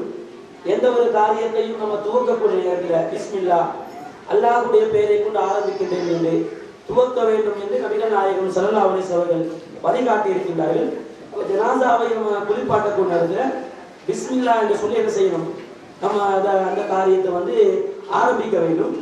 ஆரம்பிக்கக்கூடிய நேரத்தில் வலது பக்கத்தில் இருந்து உழுவுடைய உறுப்புல இருந்து என்ன செய்யணும், நம்ம வந்து ஆரம்பிக்க வேண்டும். பிஸ்மில்லா வலது பக்கத்திலிருந்து உழுவுடைய உறுப்பில் என்ன செய்யணும், அதை வந்து ஆரம்பிக்க வேண்டும். சில பேர் என்ன தப்பா விளங்கிட்டாங்கன்னு சொன்னா, ரசூலா வலது பக்கத்திலிருந்து உழுவுடைய உறுப்பிலிருந்து ஆரம்பிக்க சொன்னாங்க. இதை மாற்றி எப்படி விளங்கினாங்க, ஜனாசாவுக்கு உழு செஞ்சுடுவாங்க. ஜனாசாவுக்கு என்ன செய்வாங்க, உழு செய்து விடுவாங்க. இப்போ ஜனாசாவுக்கு உழு செய்து விடுமாறு ரசூலா சொல்லல. ரசூலா என்ன சொன்னாங்க, வலது பக்கத்திலிருந்தும் உழுவுடைய உறுப்பிலிருந்து என்ன செய்யணும், ஆரம்பிக்க வேண்டும். இது வலது பக்கம், வலது செய். உழுவுடைய உறுப்பு கை இருக்குதா, வலது பக்கம் உழுவுடைய உறுப்பிலிருந்து என்ன செய்யணும், ஆரம்பிக்க வேண்டும். இவரை காட்டுறதுக்காக வேண்டிய ட்ரெஸ்ல இருக்கிறாரு. ஜனாசா வருது என்ன செய்வோம், இந்த ஆடை எல்லாம் என்ன செஞ்சிடுவோம், கலைஞ்சிடுவோம். ஆடையை கலைஞ்சி ஆஞ்சனாசா இருந்தால் அதற்கு ஏற்ற மாதிரி அவருக்கு மறைச்சோறு துண்டை போடுவோம். வெஞ்சனாசாக இருந்தால் அதற்கு ஏற்ற மாதிரி ஒரு உடம்பை மொத்தமாக மறைக்கிற மாதிரி அதற்குண்டான அந்த துணி துணி என்ன செய்யும், மேலாக வந்து போடப்பட்டிருக்கும். அள்ளி ஊத்துறதுக்கு ஒரு பாத்திரம், பாத்திரத்தில் தண்ணீர் எடுத்துருங்க. தண்ணீர் எடுத்து வலது பக்கத்தில் என்ன செய்யணும், நம்ம அப்படியே ஊற்றுவோம். வலது பக்கத்தில் என்ன செய்யணும், பிஸ்மில்லா சொல்லி வலது பக்கத்திலிருந்து ஆரம்பிக்க வேண்டும். வலது கையிலிருந்து ஆரம்பித்து திரும்ப இடது கை, அதற்கு பின்னால் முகத்திலிருந்து அப்படியே தலை முகத்திலிருந்து அப்படி ஃபுல்லாக என்ன செய்யறது, நம்ம தனியாக ஊற்றினோம்னா சரி. வலது பக்கம் உழுவுடைய உறுப்பு, வலது கை இருக்குது, வலது பக்கம் உழுவுடைய உறுப்பு, வலது பக்கத்தில் தண்ணீரை ஊற்றுவோம். இரண்டாவது இடது பக்கத்துக்கு தண்ணீரை ஊற்றுவோம். மூன்றாவது தலை முகத்திலிருந்து அப்படி கீழே வரை என்ன செய்வோம், தண்ணீரை ஊற்றுவோம். இவ்வளவு தான் என்ன செய்யறது, தண்ணீர் ஊற்றுறது. இந்த தண்ணீர் ஊற்றக்கூடிய நேரத்தில் நபிகள் நாயகம் ஸல்லல்லாஹு அலைஹி வஸல்லம் அவர்கள் 3 தடவை அல்லது 5 தடவை என்ன செய்யுங்க, நீங்க தண்ணீரை ஊற்றுங்க. அல்லது அதை விட அதிகமாக அதிகரிக்க நீங்க விரும்பினால் அதிகரித்துக் கொள்ளுங்கள். அதிகரிக்கக்கூடிய நேரத்தில் ஒற்றைப்படையாக என்ன செய்யணும், தண்ணியை ஊற்றணும். 3, 5, 7, 9, 11 இப்படி என்ன செய்யணும், தண்ணீர் ஊற்றுறது ஒற்றைப்படையாக போகணும்.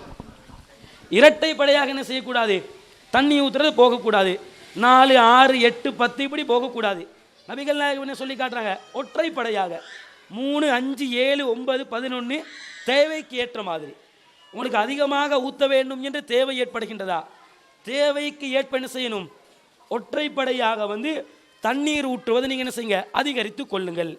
அப்போ வலது பக்கத்தில் ஆரம்பித்து தண்ணீரை ஊற்றினதற்கு பின்னால் அடுத்து என்ன செய்ய வேண்டும் என்று சொன்னால் தேய்ச்சி ஜனாசாவை தேய்த்து கழுவணும். அப்போ இஸ்பஞ்ச் இருக்குது, சவக்கார நுரையில் என்ன செய்வீங்க? இஸ்பஞ்சபடியை தாட்டி எடுத்தால் இதில் சவக்காரம் வந்துடும். அப்போ ஜனாசாவுடைய உடம்புல சவர்காத்து நீங்கள் பூசி தேய்ச்சி கொண்டிருக்க வேண்டிய தேவையில்லை. இஸ்பஞ்சில் இருக்குது. கையில் உரை க்ளவுஸ் போட்டிருப்போம். எங்களோட உடம்புல அழுக்குப்படுவக்கூடிய கிருமிகள் தொட்டக்கூடிய வாய்ப்பு குறைவு. அப்போ கையில் க்ளவுஸை போட்டுட்டு சவர்கார நுரையில் அப்படியே போட்டு பிழிஞ்சு எடுத்தீங்கன்னு சொன்னால் ஜனாசாவை தேய்ப்பதற்கு வசதியாக இருக்கும். அப்போ தண்ணீரை ஊற்றுறீங்க, தண்ணீரை ஊற்றிவிட்டு ஜனாசாவை என்ன செய்கிறீங்க? தேய்த்து கழுவுறீங்க. தேய்த்து கழுவி ஜனாசாவை புரட்டி கழுவணும். புரட்டி கழுவுற நேரத்தில் அதெல்லாம் கஷ்டப்பட வேண்டிய ஒரு காரியம் இல்லை. 2 பேரையும் தான் என்ன செய்யலாம்? ஈஸியாக ஜனாசாவை கழுவலாம். அப்போ இது மார்க்கம் இல்லை. இஸ்லாம் இப்படித்தான் பெறட்டணும்னு சொல்லித்தரல. ஜனாசாவை லேசாக கழுவுவதற்காக வேண்டி ஒரு சிஸ்டமாக என்ன செய்யறது? நம்ம பெறட்டுறது.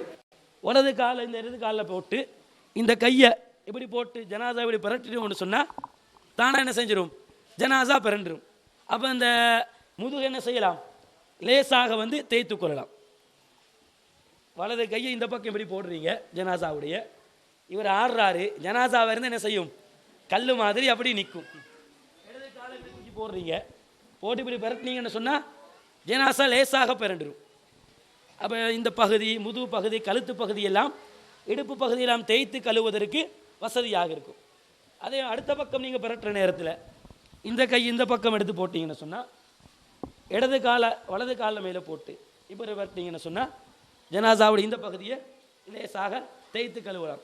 ஒருத்தர் தூக்கி பிடிக்கணும், வளைச்சி என்ன செய்யணும், ஜனாசாவை தூக்கணும் என்ற ஒரு சிரமம் எல்லாம் இல்லை. இந்த முழு பகுதியை இப்படி தேய்த்து கொள்ளலாம். மற்ற பகுதியில் பிரட்டி கழுவுற நேரத்தில் இந்த பகுதியை லேசாக என்ன செய்யலாம்? ஜனாசாவை குளிப்பாட்டலாம். அவர் கஷ்டமான பெரிய ஒரு சமாச்சாரம் கிடையாது. அது மாதிரி ஜனாசாவோட கால் கைகளை எல்லாம் தேய்த்து கழுவி கொள்ள வேண்டும். மறைவான பகுதிகளை நம்ம தேய்த்து கழுவக்கூடிய நேரத்தில் துணி துண்டுக்குள்ளால் என்ன செய்யணும்? கையை போட்டு அதை என்ன செஞ்சு கொள்ளணும்? தேர்த்துக்கொள்ளணும். ஏண்டா அடுத்தவர்களுக்கு அந்த மறைக்கப்பட வேண்டிய பகுதிகள் தெரிபடக்கூடாது. அது ஆண்களாக இருக்கலாம், பெண்களாக இருக்கலாம். அவங்க துணி துண்டுக்குள்ளால் என்ன செய்யணும்?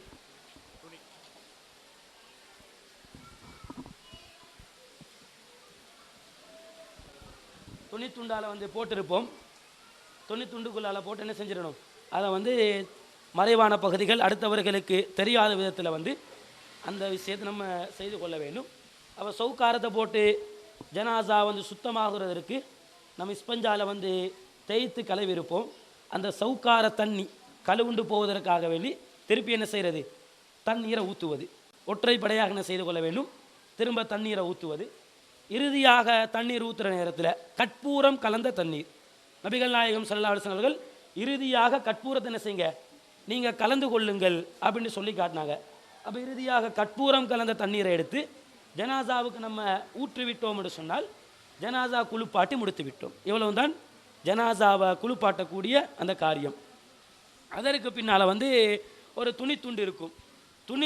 அந்த துணி துண்டால் எடுத்து ஜனாசாவுடைய உடம்பை ஒத்தி என்ன செய்யணும்? நம்ம துடைத்து கொள்ள வேண்டும். பெண் ஜனாசாவாக இருப்போம் என்று சொன்னால் பெண் என்ன செய்வாங்க? தலைமுடியை ஜடை போட்டு பின்னி இருப்பாங்க. அப்போ தலைமுடியை அவிழ்த்து விட்டு ஜடை போட்டு 2-3 முடிச்சு என்ன செய்வாங்க? 2-3 ஜடையண்டு தலைமுடியை பின்னி இருப்பீங்க. அப்போ பின்னப்பட்ட தலைமுடியை அவிழ்த்து விடணும். அவிழ்த்து விட்டுட்டு ஜனாசாவை குளிப்பாட்டுவது. குளிப்பாட்டி முடித்ததற்கு பின்னால் தலை என்ன செய்யணும்? திரும்ப பின்னி விட்டு கொள்ள வேண்டும். நபிகள் நாயகம் ஸல்லல்லாஹு அலைஹி வஸல்லம் மகள் மரணித்த நேரத்தில் ரசூலுல்லாஹ் என்ன செய்கிறாங்க? குளிப்பாட்டி முடிந்ததற்கு பின்னால் திரும்ப தலைமுடியை பின்னி விடுமா ரசூலுல்லாஹ் சொல்கிறாங்க. அந்த மாதிரி என்ன செய்யப்படுது? பின்னி விடப்படுகின்றது. அப்போ பெண்களாக இருந்தால் தலைமுடியை அவிழ்த்து விட்டு குளிப்பாட்ட வேண்டும். குளிப்பாட்டி முடித்ததற்கு பின்னாடி என்ன செய்யணும்? அந்த தலையை பின்னி விட்டு கொள்ள வேண்டும். இந்த முடியை ஜடை போட்டு பின்னி விட வேண்டும். அதே நேரத்தில் ஜனாசா சில நேரத்தில் வந்து நகங்கள் எல்லாம் வளர்ந்துருக்கும், நகங்கள் இருக்கும், அல்லது மறைவான இடங்களில் ரோமங்கள் வளர்ந்துருக்கும். இதை நாம் என்ன செய்யக்கூடாது, வெட்டி விடுகின்ற வேலையை நம்ம செய்யக்கூடாது. எப்படி இருக்குதோ அந்த மாதிரி என்ன செய்ய வேண்டும், அதை அப்படியே விட்டு விட வேண்டும். இவ்வளவு தான் ஜனாசாவை குளிப்பாட்டக்கூடிய ஒரு காரியம். ஒரு பெரிய ஒரு சிரமமான கல் மலையை உடைக்கிற மாதிரி ஒரு பெரிய சிரம சாத்தியமற்ற ஒரு காரியம் கிடையாது. ரொம்ப சிம்பிளான இலகுவான ஒரு காரியம். நம்ம இன்றைக்கு சமுதாயம் பெரிய ஒரு காரியம் மாதிரி நினச்சதுனால தான் அதை செய்வதற்கு யாரும் முன்வர்றாங்க. இல்லை, அதை செய்வதற்கு ஊரில் சில தனி ஆட்கள் வச்சுருப்பாங்க. வருஷ காலத்துக்கு அவங்க தான் செய்வாங்க. ஆயுள் முழுக்க அவங்க மௌத்தா போனால் அவங்களோட புல்ல இப்படி பரம்பரையாக என்ன செய்யும், அதை செய்யக்கூடியவர்களாக இருப்பாங்க. இப்போ எல்லாரும் என்ன செய்யலாம், தாராளமாக வந்து ஜனாசா வந்து குளிப்பாட்டி கொள்ளலாம். ஜனாசாவை குளிப்பாட்டக்கூடியவர்கள் கவனிக்க வேண்டிய ஒரு விஷயம், ஜனாசாவை குளிப்பாட்டுகின்றவர்கள் அமானிதம் பேணக்கூடியவர்கள் என்ன செய்யணும், அவங்க இருக்கணும். ஏன்னு சொன்னால் ஜனாசாவுடைய உடலில் வந்து குறைகள் இருக்கும், அடுத்தவங்களுக்கு தெரிஞ்சிருக்காரு. வாழ்கிற காலத்தில் ஒரு நல்லாக இருந்திருப்பார், இவரோட உடம்புல வந்து சில குறைகள் இருக்கும், யாருக்குமே தெரியாது. அப்போ குளிப்பாட்டக்கூடியவங்க என்ன செய்வாங்க, அந்த குறைகள் அவங்க பார்ப்பாங்க. குளிப்பாட்டுற நேரத்தில் அந்த ஜனாசாவுடைய குறைகள் அவங்களுக்கு தெரிய வரும். அவங்க என்ன செய்யக்கூடாதுண்டா, அந்த குறைகளை வெளியில் சொல்லக்கூடாது. நபிகள் நாயகம் சொல்கிறாங்க, ஜனாசாவுடைய குறைகளை யாரு மறைக்கின்றார்களோ அவங்களோட பாவத்தால் என்ன செய்யறானாம், 40 தடவை அல்லாஹ் மன்னிக்கின்றார். சாதாரண ஒரு விஷயம் இல்லை, ஒரு தடவை 2 தடவை இல்லை. ஜனாசா குளிப்பாட்ட நேரத்தில் ஜனாசாவுடைய குறைகள் இருக்கும். அந்த குறைகளை யார் வெளியே சொல்லாமல் மறைத்து கொள்கின்றார்களோ, அமானிதம் பேணுகின்றார்களோ, அவங்களோட குறைகளை அவர்களுடைய பாவத்தை இறைவன் 40 தடவை மன்னிக்கின்றான் என்று நபிகள் நாயகம் ஸல்லல்லாஹு அலைஹி வஸல்லம் சொல்லி காட்டுறாங்க. அப்போ ஜனாசா குளிப்பாட்டுகின்றவர்கள் அமானிதம் பேணணும். அப்படி பேணுவார்களாக இருந்தால் அவர்களுக்கு மிக சிறந்த ஒரு சிறப்பை இஸ்லாம் வழங்குது. 40 தடவை இறைவன் பாவத்தை மன்னிக்கிறான் என்பது லேசுப்பட்ட ஒரு காரியம் கிடையாது. ஜனாசா குளிப்பாட்டுகின்றவர்கள் அமானிதம் பேணக்கூடியவர்களாக, குறைகளை அடுத்தவர்களிடத்தில் பகிர்ந்து கொள்ளாதவர்களாக அவங்க இருக்க வேண்டும். ஜனாசாவை பொறுத்தவரை குளிப்பாட்டி முடிக்கிறாரு, குளிப்பாட்டி முடித்ததற்கு பின்னாடி அவர் குளிக்கணுமா, ஜனாசா குளிப்பாட்டியவர் குளிக்கணுமான்னு கேட்டால், ஜனாசா குளிப்பாட்டியவர் குளிக்கணும் என்ற கருத்தில் இடம்பெறுகின்ற நபிமொழிகள் எல்லாம் பலவீனமான ஆதாரமற்ற செய்திகள். அப்போ ஜனாசாவை குளிப்பாட்டியவர் குளிக்க வேண்டுமா என்று நபிகள் நாயகத்துடைய காலத்து நிகழ்வை நாங்கள் பார்க்கின்ற நேரத்தில் ஹதீஸுகளில் வந்து நமக்கு பார்க்கலாம். ஜனாசாவை குளிப்பாட்டியவர்கள் என்ன செய்ய மாட்டார்கள் சொன்னால், அவங்க குளிக்க மாட்டாங்க. இப்னு உமர் அலி அவர்கள் சொல்லி காட்டாங்க, ஜனாசாவை குளிப்பாட்டியவர் குளிக்கணுமா இல்லையான விஷயத்தில் எங்களில் சிலர் குளிப்பாங்க, குளிக்காமலும் இருப்பாங்க. அப்போ விரும்பத்தக்க விஷயம். ரசூலா குளிங்கன்னு சொல்லலை, ரசூல்லாவுடைய காலத்தில் குளிக்கக்கூடியவர்களும் இருந்தார்கள், குளிக்காதவர்களும் இருந்தார்கள். அப்போ ஜனாசா ஒருத்தர் குளிப்பாற்றார் என்று சொன்னால் அவர் குளிக்கணுமா குளிக்கக்கூடாது என்று கேட்டால் அது அவர் விரும்பத்தக்க ஒரு விஷயம். அவர் விரும்பினால் குளிக்கலாம், அவர் விரும்பினால் குளிக்காமல் இருக்கலாம். குளிக்கணும் என்பது மார்க்கம் கிடையாது. குளிக்கணும் என்பது மார்க்கமாக இருந்தால் நபிகள் நாயகம் ஸல்லல்லாஹு அலைஹி வஸல்லம் சொல்லி இருப்பாங்க. அவனோட மகள ஜனாசாவில் எல்லாமே சொன்னாங்களே, தலைமுடி இப்படி பின்னுங்க, இப்படி தண்ணியை ஊற்றுங்க, கற்பூரத்தை கலந்து கொள்ளுங்கள், இறந்த இலை கலந்த தண்ணீரை குளிப்பாட்டுங்கள், இப்படி எல்லாத்தையும் சொல்லிக் கொடுத்த நபிகள் நாயகம் ஸல்லல்லாஹு அலைஹி வஸல்லம் அவர்கள் ஜனாசாவை குளிப்பாட்டினவங்க குளிக்கணுமாக இருந்தால் மகளுடைய ஜனாசாவை குளிப்பாட்டினவருக்கு என்ன செய்வாங்க, ஜனாசாவை நீங்கள் குளிப்பாட்டுறீங்க, கடைசியாக நீங்கள் குளித்துக் கொள்ளுங்கள் அப்படின்னு நபிகள் பெருமானார் சொல்லி இருப்பார்கள். ரசூல்லா சொன்னதாக ஆதாரபூர்வமான எந்த செய்தியும் பார்க்க முடியல. அப்போ இதில் ரசூல்லாவுடைய காலத்து நடைமுறை குளிக்கின்றவர்களும் இருந்தார்கள், குளிக்காதவர்களும் இருந்தார்கள். அப்போ என்ன செய்து, இது ஒரு விரும்பத்தக்க அவரவர்களுடைய விருப்பத்தை பொறுத்து விரும்பினால் குளிக்கலாம், இல்லை என்றால் குளிக்காமல் இருந்து கொள்ளலாம். இவ்வளவு தான் ஜனாசாவுடைய அந்த விஷயம். இப்போ ஜனாசாவை குளிப்பாட்டி நம்ம என்ன செஞ்சிட்டோம், அந்த விஷயத்தை முடிச்சிட்டோம். ஜனாசா வந்து துணியால் தொடச்சி முடிச்சாச்சு. அடுத்த கட்டமாக ஜனாசா வந்து நாம் கபன் செய்யணும். கபன் செய்கிற நேரத்தில் நமக்கு கபன் செய்வதற்கு தேவையானது 3 துணிகள். அது ஆண் ஜனாசாவாக இருந்தாலும் பெண் ஜனாசாவாக இருந்தாலும் 3 துணிகள் என்ன செய்யணும், நம்ம பயன்படுத்திக் கொள்ள வேண்டும். வெள்ளை நிறத்தில் நபிகள் நாயகம் சொல்லி காட்டுறாங்க, வெள்ளை ஆடை அது சிறந்த ஆடை, அதனால் என்ன செய்யுங்க, உங்களில் மௌத்தானவர்களுக்கு வெள்ளை ஆடையை கொண்டு நீங்கள் என்ன செய்யுங்க, கவனிடுங்கள். வசதி உள்ளவர்களாக இருந்தால் கோடு போட்ட ஆடை இருக்கும், ஒர்க் பண்ணப்பட்ட வெள்ளையில் கோடுகள் விழுந்த தரமான ஆடை இருக்கும். அதையும் என்ன செய்து கொள்ளலாம், நமக்கு பயன்படுத்திக் கொள்ளலாம். இப்போ வெள்ளை நிற ஆடை என்று இல்லை, வெள்ளை சிறந்தது. வெள்ளை நீங்கள் மௌத்தானவர்களுக்கு கவரிடுங்கள் நபி நாயகம் சொல்லியிருக்கிறாங்க. வெள்ளை இல்லை என்று சொன்னால் வேறு நிறங்களை என்ன செய்யலாம், நமக்கு பயன்படுத்திக் கொள்ளலாம். வெள்ளை சிறந்தது என்பதை என்ன செய்யணும், புரிந்து கொள்ள வேண்டும். ஒருத்தர் மஞ்சள் என்ன செய்கிறாரு, கவன் செய்கிறாரு, ஒரு பச்சையில் கவன் செய்கிறாரு, அல்லது பட்டர் கலரில் என்ன செய்கிறாரு, கவன் செய்கிறார் என்று சொன்னால் இது கூடாது என்று இல்லை, இஸ்லாம் தடுக்கல்ல. வெள்ளை சிறந்தது நபிகள் நாயகம் சொன்னாங்க. வெள்ளை அல்லாத ஆடைகளை என்ன செய்யலாம், கவன் செய்து கொள்ளலாம். அப்போ வெள்ளை ஆடை, வெள்ளை துணி எடுத்து இப்போ துணியை கிழிக்கக்கூடிய நேரத்தில் ஒரு ஜனாசாவை நீங்கள் அளவெடுக்கிற நேரத்தில் பொதுவாக ஒவ்வொரு மனுஷனும் அவங்களோட 2 கையையும் நீட்டி இந்த 2 கை அளவுக்கு எவ்வளவு நீளமாக இருக்குதோ இந்த அளவுக்கு துணி எடுத்தோம்னு சொன்னால் என்ன செய்யும், அவங்களோட உயரத்துக்கு ஏற்ற மாதிரி வரும். இந்த அளவுக்கு எடுத்தோம்னு 2 கை விரிச்சு எடுத்தோம்னு சொன்னால் அவருடைய சராசரி உயரம் என்னவளவு, 2 கையையும் விரித்து அந்த 2 கையில் 2 கையுடைய நீட்டத்துக்கு எவ்வளவு துணி வருதோ அதுதான் ஒருவருடைய உயரமாக இருக்கும்.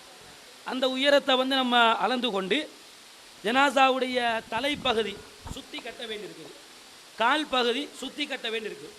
அப்போ தலைக்கு ஒரு முலம், காலுக்கு ஒரு முலம்னு சொல்லி அளந்து எடுத்துட்டு துணி என்ன செய்யணும், கிழித்து கொள்ள வேண்டும்.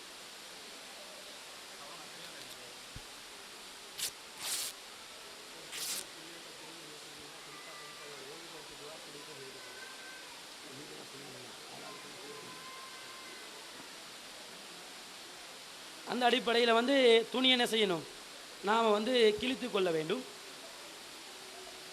ஜனாசாவுடைய அந்த அளவை விட தலைப்பகுதிக்கு சுற்றி கட்டுவதற்கு ஒரு முலம், கால் பகுதியை சுற்றி கட்டுவதற்கு ஒரு முலம், இது போன்று 3 துணிகள் என்ன செய்யணும், நாம் எடுத்துக்கொள்ள வேண்டும்.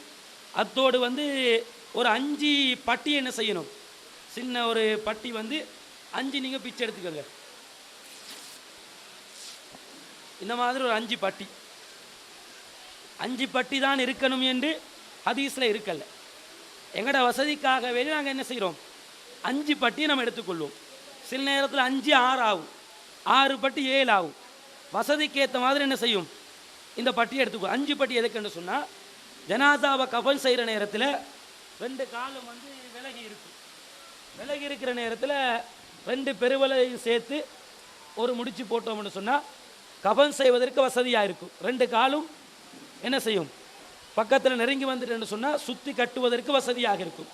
அதற்கு ஒரு பட்டி, 2 பெருவிரலையும் இணைத்து ஒரு முடிச்சு போட்டுக்கொள்ளும், அதற்கு ஒரு துண்டு. இரண்டாவது ஜனாசா சில நேரத்தில் என்ன செய்யும், வாய் துறப்பட்டு அகலமாக இருக்கும். அப்போ 2ஐயும் சேர்த்து கட்டுவதற்காக வேண்டி நாடி கட்டு கட்டுவாங்களா இல்லையா, அப்போ துறப்பட்டிருக்கக்கூடிய வாயை கட்டுவதற்கு இங்கே ஒரு துண்டு.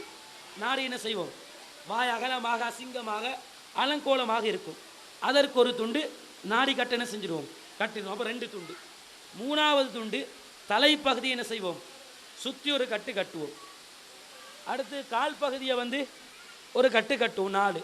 5வது ஜனாசாவுடைய இடுப்பு பகுதியால் அந்த துணியை நம்ம தக்க மாட்டோம். ஜனாசாவுடைய செட்டை நீங்கள் பார்த்தீங்கன்னு சொன்னால் தைப்பதற்காக வேண்டி குண்டூசு நூல் என்ன செய்யும், அதுவெல்லாம் இருக்கும். அதெல்லாம் வேண்டிய ஒரு காரியம் இல்லை.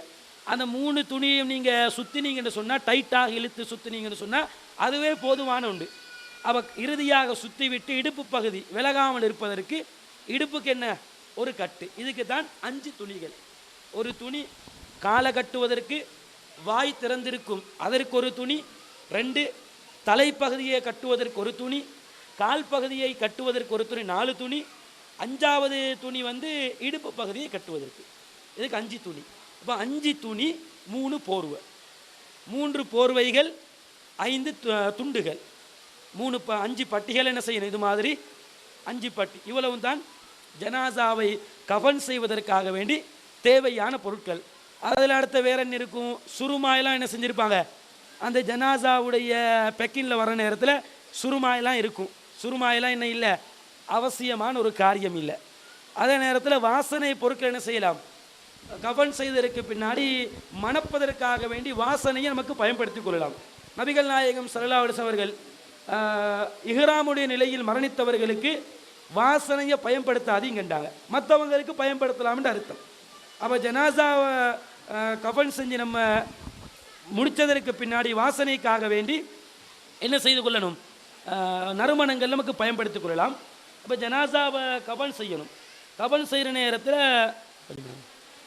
கஃன் செய்யக்கூடிய நேரத்தில் என்ன செய்வாங்கன்னு சொன்னால், தக்பீர் கட்டி வச்சு கஃன் செய்யக்கூடிய வழிமுறையை பார்க்கலாம்.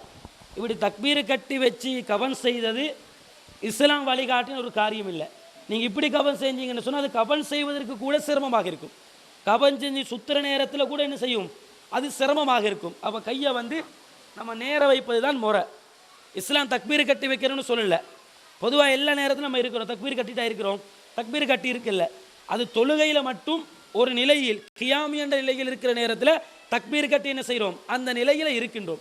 மற்ற நிலைகளை இப்படி இருக்கிறோம் இஸ்லாம் வழிகாட்டல. நபிகள் நாயகம் ஸல்லல்லாஹு அலைஹி வஸல்லம் ஜனாசாவை குளிப்பாட்டி கஃன் செய்யக்கூடிய நேரத்தில் தக்பீர் கட்டுங்கன்னு சொல்லி இருந்தால் தக்பீர் கட்டுவதில் நியாயம் இருக்குது, மார்க்கம். அல்லாஹ்வுடைய தூதர் நமக்கு வழிகாட்டாத காரணத்தால் தக்பீர் என்பது தொழுகைக்குண்டான ஒரு விஷயம். அதை இங்கே கொண்டு வந்து நம்ம ஜாயின் பண்ண வேண்டிய தேவையில்லை, இஸ்லாம் வழிகாட்டல. அப்போ தக்பீர் கட்டுவது என்பது இஸ்லாம் வழிகாட்டாத ஒரு பித்அத்தான ஒரு காரியம். பித்அத் என்ன செய்யக்கூடாது, நாம் செய்யக்கூடாது. பித்அத்தை செஞ்சால் நரகத்துக்கு போயிடுவோம். இதை நீங்கள் ஆரம்ப உரையில் எது சத்தியம் என்று எது நேர வழி என்று பார்க்குற இடத்துல உங்களுக்கு இந்த தகவல்கள் சொல்லப்பட்டிருக்கும். அப்போ கையை வந்து நேராக இருக்கணும், துணியை எடுத்து காலை கட்டுறோம். அதே நேரத்தில் வந்து ஜனாசாவுடைய நாடி கட்டை என்ன செஞ்சுருப்போம், நாம் கட்டியிருப்போம்.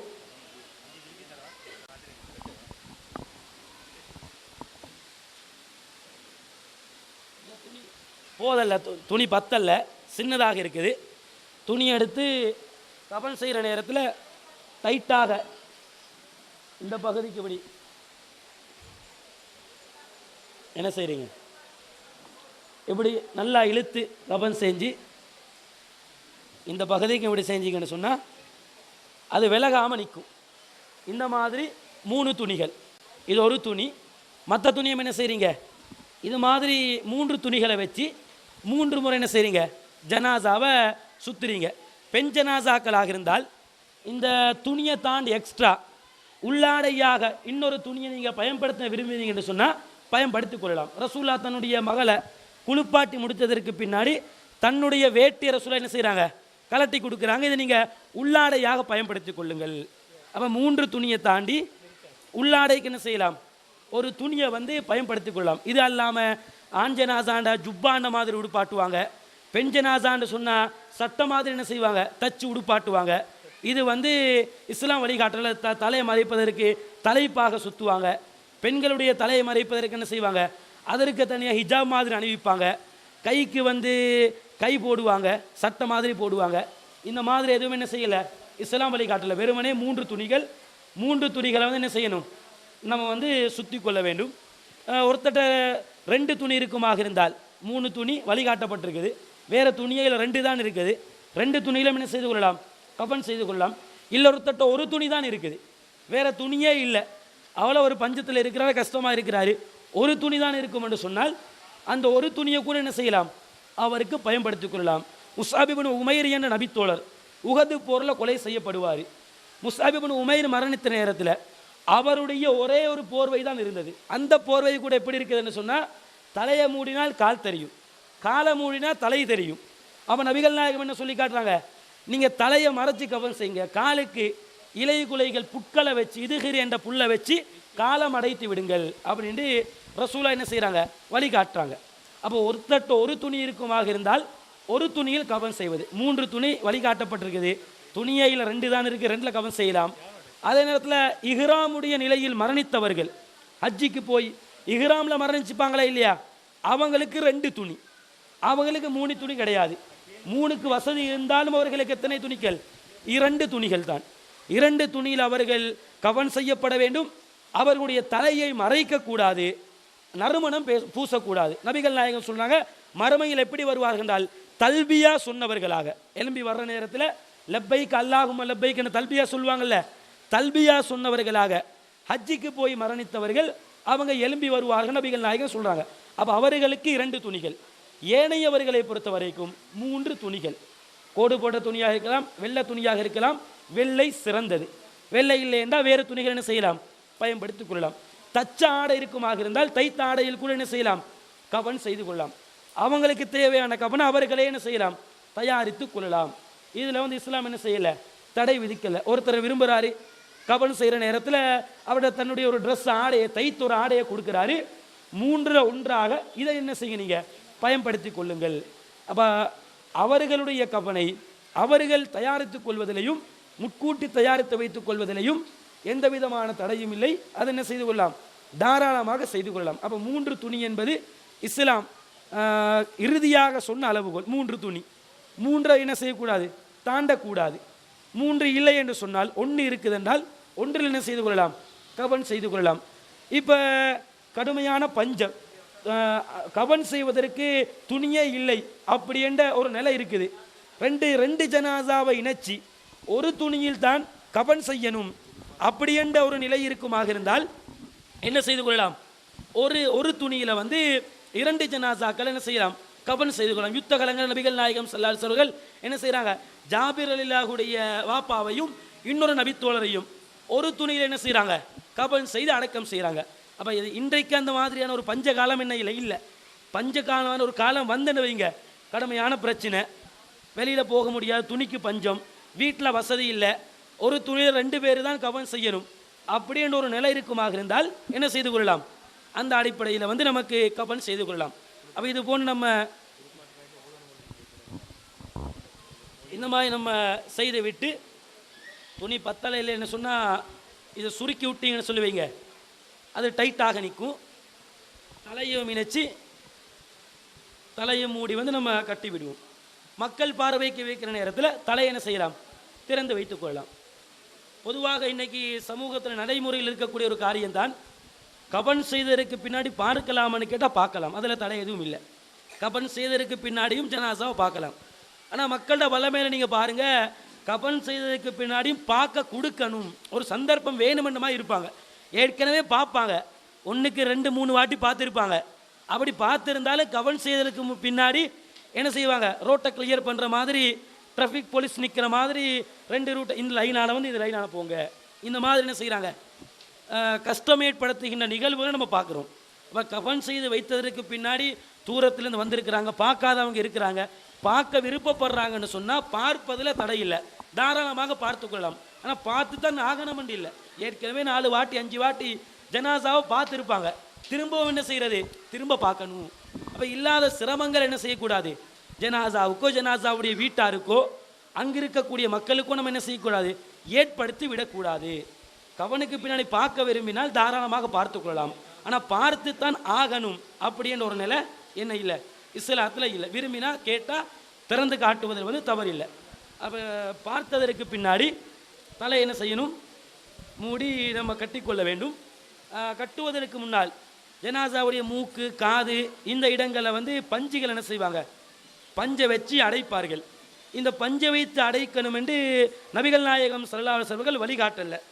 ஆனால் ஜனாசாவுடைய மூக்கிலிருந்து காது இதர துவாரங்களிலிருந்து ஏதாவது அழுக்குகள் வெளிப்படுமாக இருந்தால் அந்த அழுக்குகள் சீல்சலங்கள் வராமல் இருப்பதற்காக வேண்டி இது போன்று பஞ்சுகளை வைத்து அடைப்பதில் வந்து பிழை இல்லை.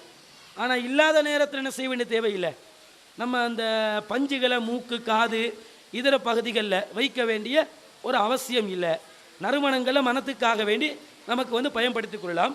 அதே நேரத்தில் குளிப்பாட்டுகிற நேரத்தில் ஒரு தவறு விட்டு போன ஒரு செய்தி தான், குளிப்பாட்டுகிற நேரத்தில் என்ன செய்வாங்கன்னு சொன்னால் ஜனாசாவை கஷ்டப்படுத்தி ஜனாசாவுடைய வயிற்றில் இருக்கக்கூடிய அழுக்குகள் என்ன செய்வாங்க, அப்படியே ஊண்டி ஊண்டி இவங்களாக ஜனாசாவுடைய வயிற்றை நெசுக்கி எடுத்து நஜீசுகள் அழுக்குகளை வெளியாக்கக்கூடியவர்களாக இருப்பாங்க. அப்போ இந்த மாதிரி நம்ம செய்யக்கூடாது. அது வெளியாகுது என்று சொன்னால் அதை நம்ம என்ன செஞ்சிடணும், சுத்தப்படுத்தி கழுவி விட்டுறணும். அதற்குன்னு நாங்களாக மெனுக்கட்டாக வயிற்றை நெசுக்கி இதர பகுதிகளை நெசுக்கி ஜனாசாவுடைய உடம்பில் இருக்கக்கூடிய நஜீசுகளை அழுக்குகளை வந்து வெளியாக்க வேண்டும் என்ற எந்த ஒரு தேவையும் இல்லை. அது தானாக வெளியாகுது என்று சொன்னால் அதை அந்த நேரத்தில் வெளியாக்கி சுத்தப்படுத்தி கொள்ள வேண்டும். அப்படி இல்லாமல் சாதாரண ஜனாசா இருக்குது, நஜீசுகள் வெளியாகலை என்று சொன்னால் நாங்கள் என்ன செய்ய வேண்டிய தேவையில்லை, கஷ்டப்படுத்தி வெளியாக்க வேண்டிய தேவையில்லை. பொதுவாக எல்லா ஜனாசாக்களும் குளிப்பாட்டி அடக்கம் செய்யப்பட வேண்டும் என்பது இஸ்லாம் வழிகாட்டி இருக்கக்கூடிய ஒரு வழிமுறை. ஆனால் யுத்த களங்களில் சகிதாக்கப்பட்டவர்களை பொறுத்த வரைக்கும் அவங்களை என்ன செய்யக்கூடாது, குளிப்பாட்ட நம்ம கூடாது. அதே நிலையில் அவர்கள் அடக்கம் செய்ய ரத்தம் சொட்ட சொட்ட மரணித்திருப்பாங்களா, அதே நிலையில் என்ன செய்யணும், அவர்கள் அடக்கம் செய்யப்பட வேண்டும். மறுமையில் எழுப்பப்படுகிற நேரத்தில் அது மாதிரி அவர்கள் என்ன செய்யப்படுவார்கள், எழுப்பப்படுவார்கள். இன்னும் சில ஜனாசாக்கள் இருக்கும், ஆக்சிடென்ட் ஆகி உடம்பு சிதைஞ்சு போய் அல்லது நெருப்புல பற்றி போய் கொண்டு தீ வச்சிருப்பாங்க, அல்லது வீடுகள் தீ பிடிச்சிருக்கும். இது போன என்ன செய்யும், ஜனாசாக்கள் சிதைஞ்சு போய் குளிப்பாட்ட முடியாது என்ற ஒரு கண்டிஷனில் இருக்கும். தண்ணி ஊற்ற முடியாது, தண்ணியில் ஊறி நாள் கணக்கில் தண்ணியில் இருந்த ஜனாசா எடுத்து பிடிச்சாலே துண்டு துண்டாக கலண்டு வருது. அப்போ எதுவுமே செய்ய முடியாதுன்ற கண்டிஷனில் என்ன இருக்கும், ஜனாசாவுடைய உடம்பு சிதைக்கப்பட்டு இருக்கும். அது போன்ற நிலையில் ஜனாசாக்கள் இருக்குமாக இருந்தால் குளிப்பாட்ட முடியாது. குளிப்பாட்ட முடியாத நிலை வர்ற நேரத்தில் இஸ்லாம் என்ன செய்யாது, சக்தியை மீறி சிரமப்படுத்த மாட்டான். அல்லாஹ் எந்த ஒரு ஆத்மாவையும் சக்தியை மீறி சிரமப்படுத்த மாட்டான். இது இறைவனுடைய பொதுவான விதி. அந்த விதியின் அடிப்படையில் முடியலையே எங்கே போய் குளிப்பாட்டுறது, எல்லாமே வெட்டு துண்டு துண்டாக இருக்குது, கை வேற கால் வேற தலை வேற சிதைக்கப்பட்டிருக்குது, குளிப்பாட்ட முடியாத கண்டிஷனில் இருக்குது. அல்லது நாள் கணக்கில் தண்ணீரில் ஊறி எல்லாமே பிஞ்சு பிஞ்சு போயிருக்குது, குளிப்பாட்ட முடியாமல் இருக்குது.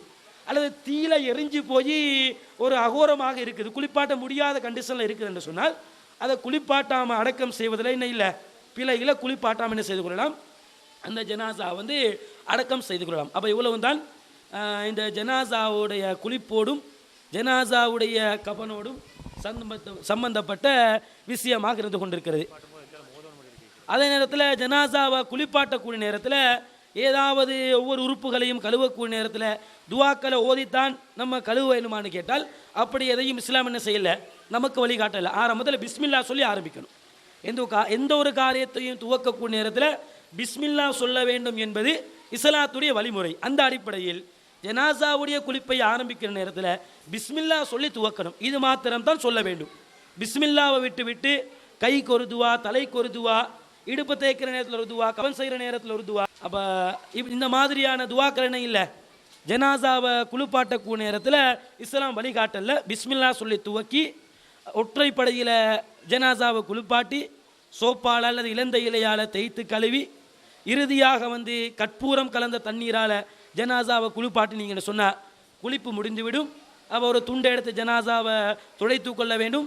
3 துணிகளை எடுத்து ஜனாசாவை என்ன செய்யணும், சுத்து கொள்ள வேண்டும். பெண் ஜனாசாவை இருக்கிறது உள்ளாடை அணிவிக்க விரும்புகிறீங்கன்னு சொன்னால் ஒரு உள்ளாடை என்ன செய்து கொள்ளலாம், அணிவித்துக் கொள்ளலாம். அதற்கு மார்க்கத்தில் ஆதாரம் இருக்கின்றது. அதற்கு பின்னாடி 3 துணிகளால் சுற்றி ஜனாதாவை சுற்றி விட்டு தலையையும் காலையும் கட்டி விட்டு இடுப்புக்கு ஒரு கட்டு விட்டீங்கன்னு சொன்னால் ஜனாசாவை கவன் செய்து விட்டோம்.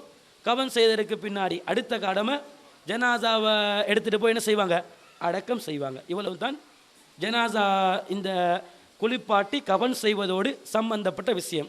அவர் சுருக்கமாக பார்த்தீங்கன்னா 4 விஷயம். ஒன்று, மரண தருவாயில் சக்கராத்தில் இருக்கிற நேரத்தில் அவருக்கு நாங்கள் செய்ய வேண்டிய கடமைகள்.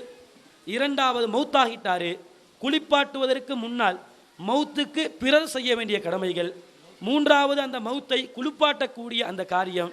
4வது, குளிப்பாட்டி அந்த மையத்தை கவன் செய்யக்கூடிய காரியம். அப்போ இது ஒரு சிரமமான கஷ்டமாக பார்க்கப்பட வேண்டிய ஒரு காரியம் இல்லை, மிக மிக இலகுவான ஒரு காரியம்.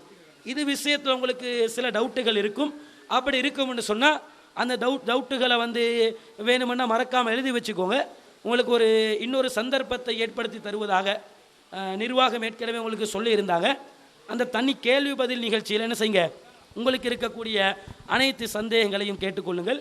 குர்ஆன் ஹதீஸின் அடிப்படையிலே அதற்கு உங்களுக்கு இன்ஷா அல்லாஹ் பதில் சொல்லப்படும். அப்போ இவ்வளவு தான் ஜனாசாவோடு சம்பந்தப்பட்ட விஷயங்கள்.